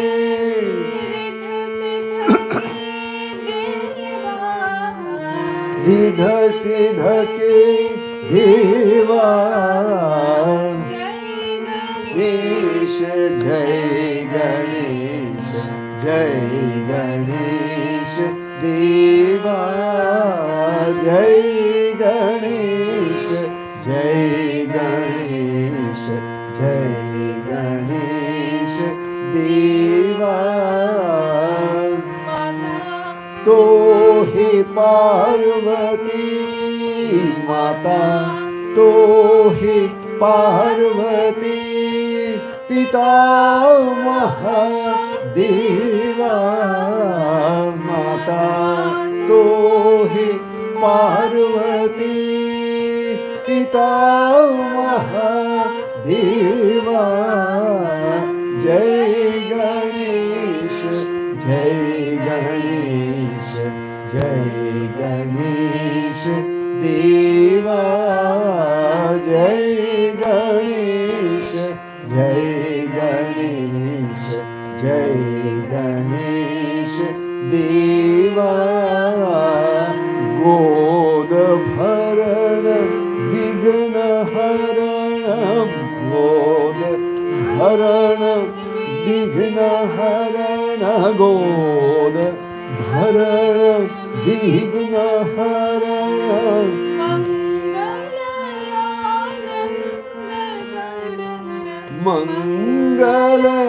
मंगलयानंद करण गोद भरण विघ्न हरण गोद भरण विघ्न हरण मंगलयानंद करण आए हम तेरे शरण आए हम तेरे शरण देवन की देवा देवन की देवा जय गणेश जय गणेश जय गणेश देवा जय गणेश जय गणेश जय गणेश देवा माता तो हे पार्वती माता तो हे पार्वती पिता महादेवा माता तो हे पार्वती पिता महादेवा जय गणेश जय गणेश जय गणेश देवा जय गणेश जय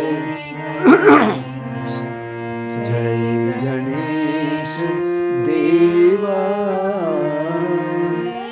गणेश जय गणेश जय गणेश देवा जय गणेश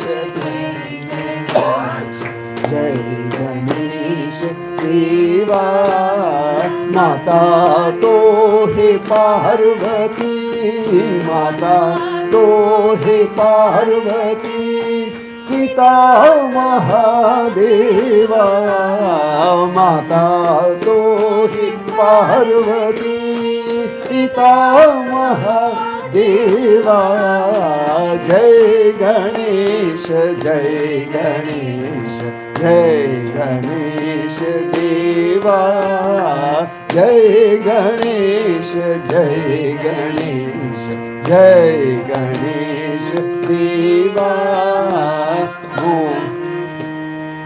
मोदक मन मोद भरे गिरिजा की गोद भरे मोदक मन मोद भरे गिरिजा की गोद भरे कारज सब सफल करे कारज सब सफल करे रिद्ध सिद्ध के देवा कारज सब सफल करे कारज सब सफल करे रिद्ध सिद्ध के देवा जय गणेश जय गणेश जय गणेश देवा जय गणेश जय गणेश जय गणेश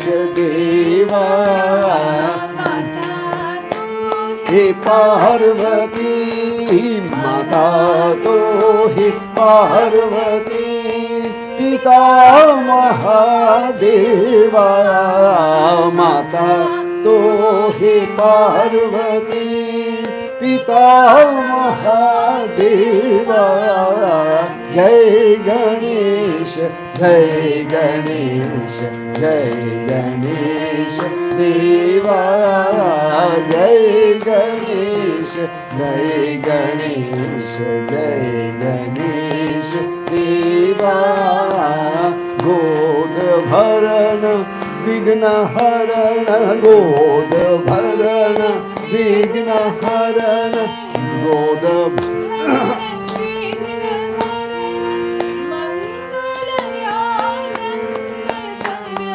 गोद भरण विघ्न हरण गोद भरण विघ्न हरण मंगल आनंद करण आए हम तेरे शरण आए हम तेरे शरण देवन की देवा देवन की देवा जय गणेश जय गणेश जय गणेश देवा जय गणेश जय गणेश जय गणेश देवा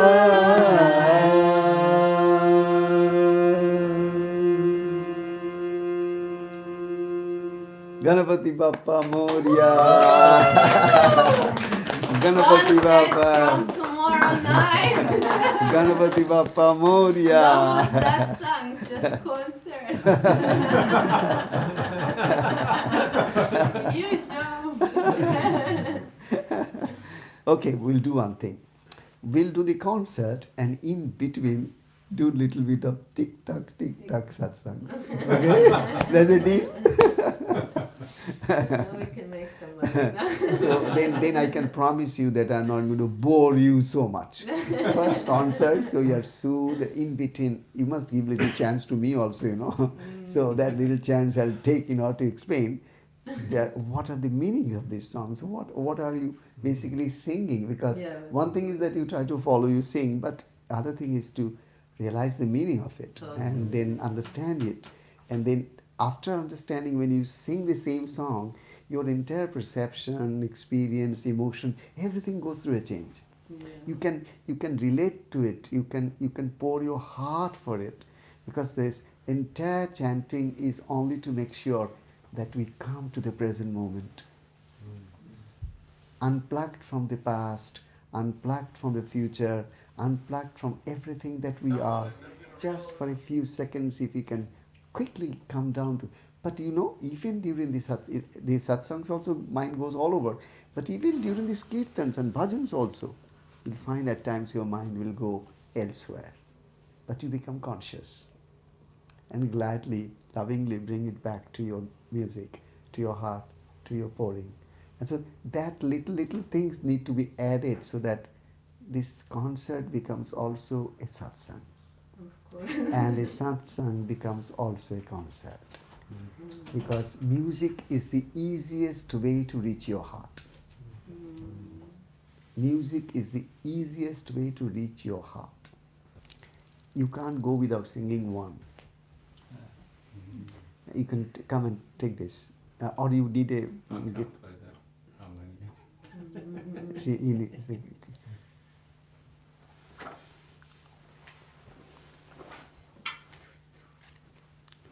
we at least need one of yours. Otherwise, you know. I can't think of any commercial ones. I might have to improvise one. We'll see. No, you sing whatever you have been singing so far. You don't have to even sing a Ganesha only. Anything. Ganesha is in Shiva, Shiva is in Parvati. You know what we are saying? Jai Ganesha, Jai Ganesha. Mata Tohe Parvati Shiva Mahadeva. Pita Mahadeva. That means your mother is Parvati. That is Shiva's consort Parvati. And Pita Mahadev Shiva Shankara, he is your father. So we are saying, oh Ganesha, your mother is Parvati and your Pita, that means your father, is Mahadeva, that is Shankar Bhagwan Shambhu. এটাকে ওদিকে করে দিবে একটু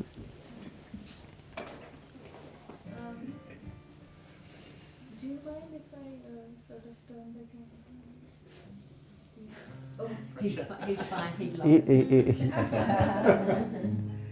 Because there are many in India, they will be possibly, few of them are here listening to all of this, and they'll be so happy to see that away from India, how our ancient culture is now gradually percolating into the Western cells of their body, and how they are gradually finding simpler ways to connect to their soul.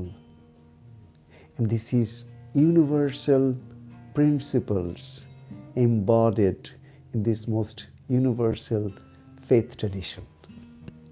Thank you.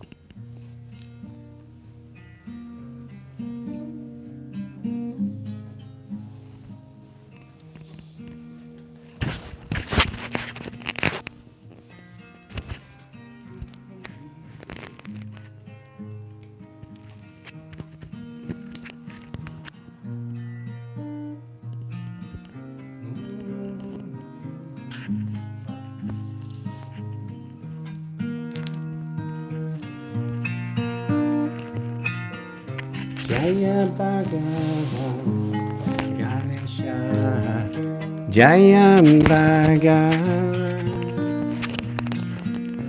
Jaya Bhagavan Ganesha, Jaya Jaya Bhagavan Ganesha, Jaya Bhagavan,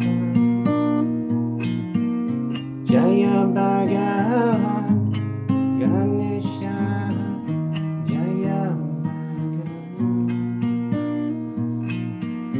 Jaya Bhagavan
Send forth all your healing vibrations to all over the universe, all over the world, to all sentient and non-sentient beings.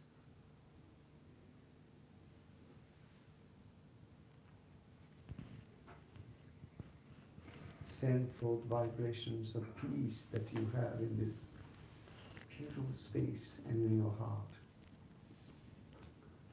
Allow the love and peace of your heart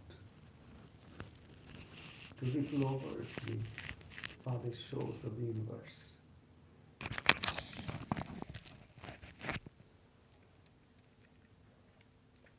Pray to the Lord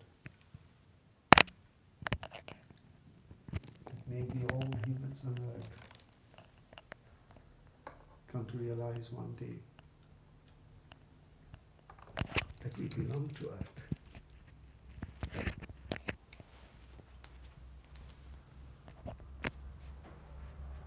There's a mother who is taking care of us, and all is well. Om Shanti, Om Shanti, Om Shanti. Gradually open your eyes, please.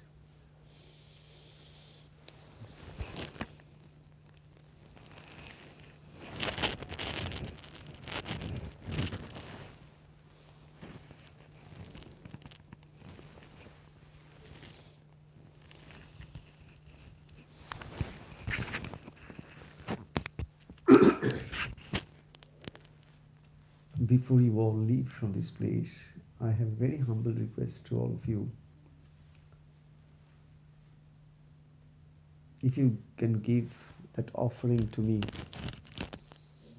as your love offering, that is to, now that the satsang is over,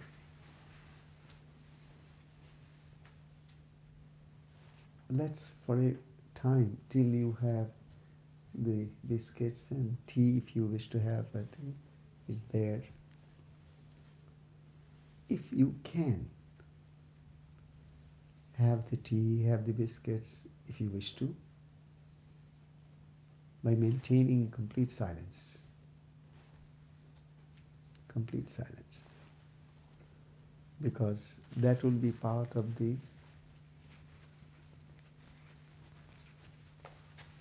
process that I want to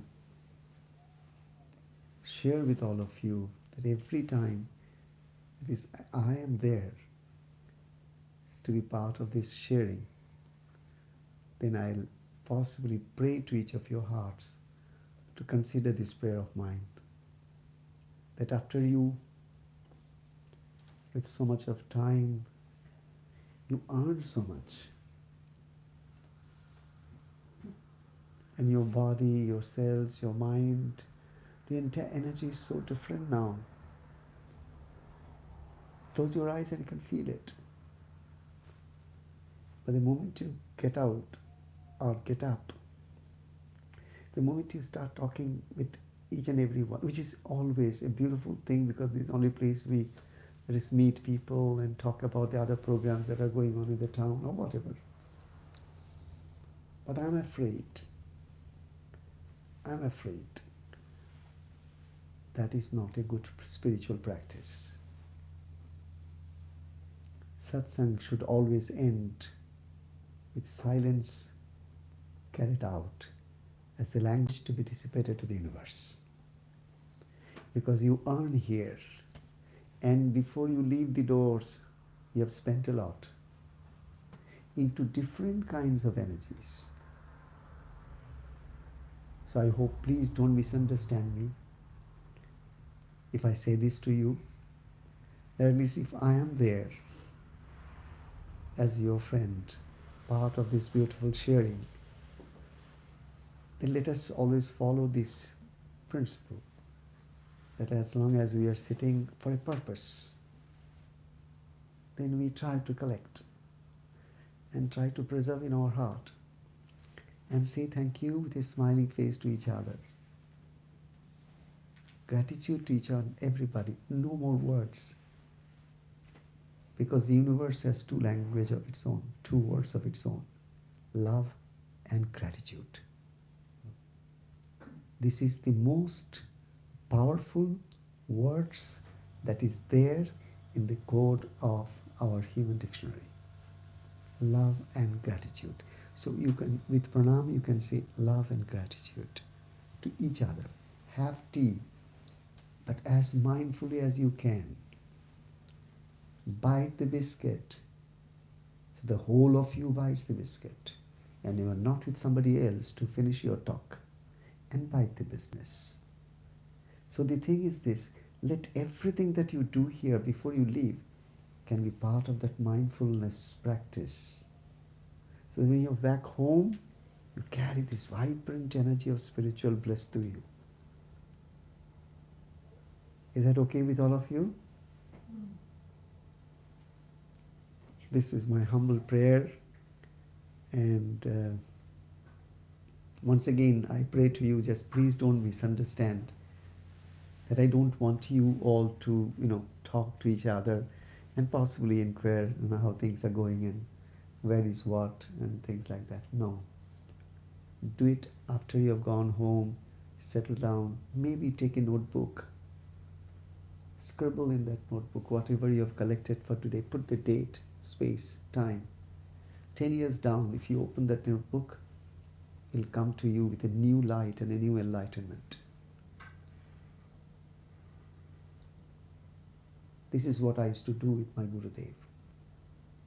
I used to maintain a diary, and every time I would sit with him and something will come out of his mouth, I'll go off silently and sit in my room and scribble down, lest I forget.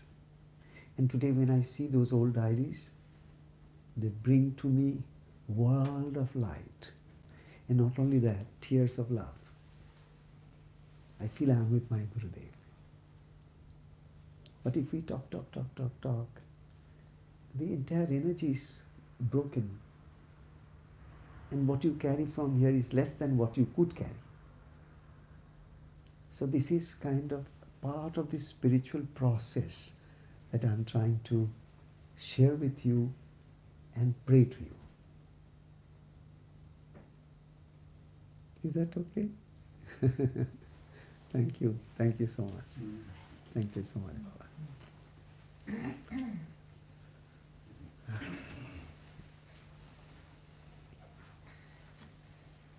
Paul, it was so beautiful. You sang with such a beautiful heart. Please make it a point whenever we sit for this kind of conversations, no satsang, just talking to each other. And as Marina said, more of concert. So she'll take me to task if I start my blah blah. So make sure you say, Bodhi, that's enough. Let me have my share. Okay? Because until you say that to me, I won't stop. We don't want you to stop. And by now you know that. Thank you so much, Baba. Thank you so much.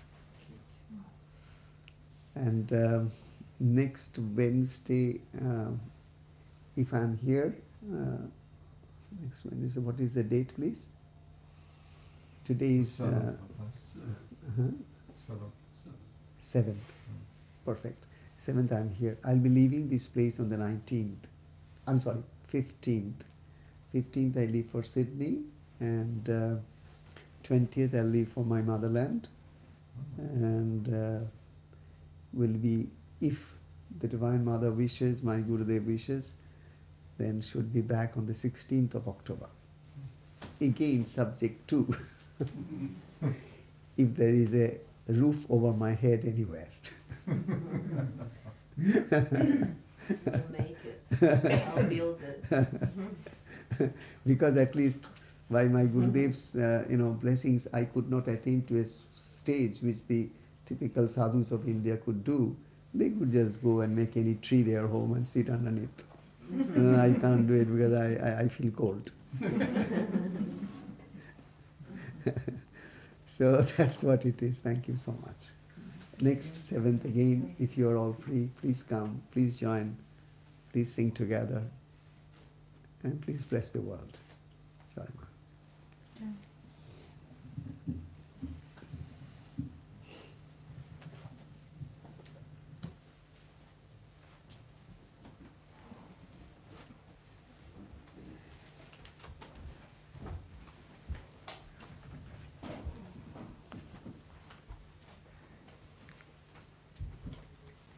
Mm.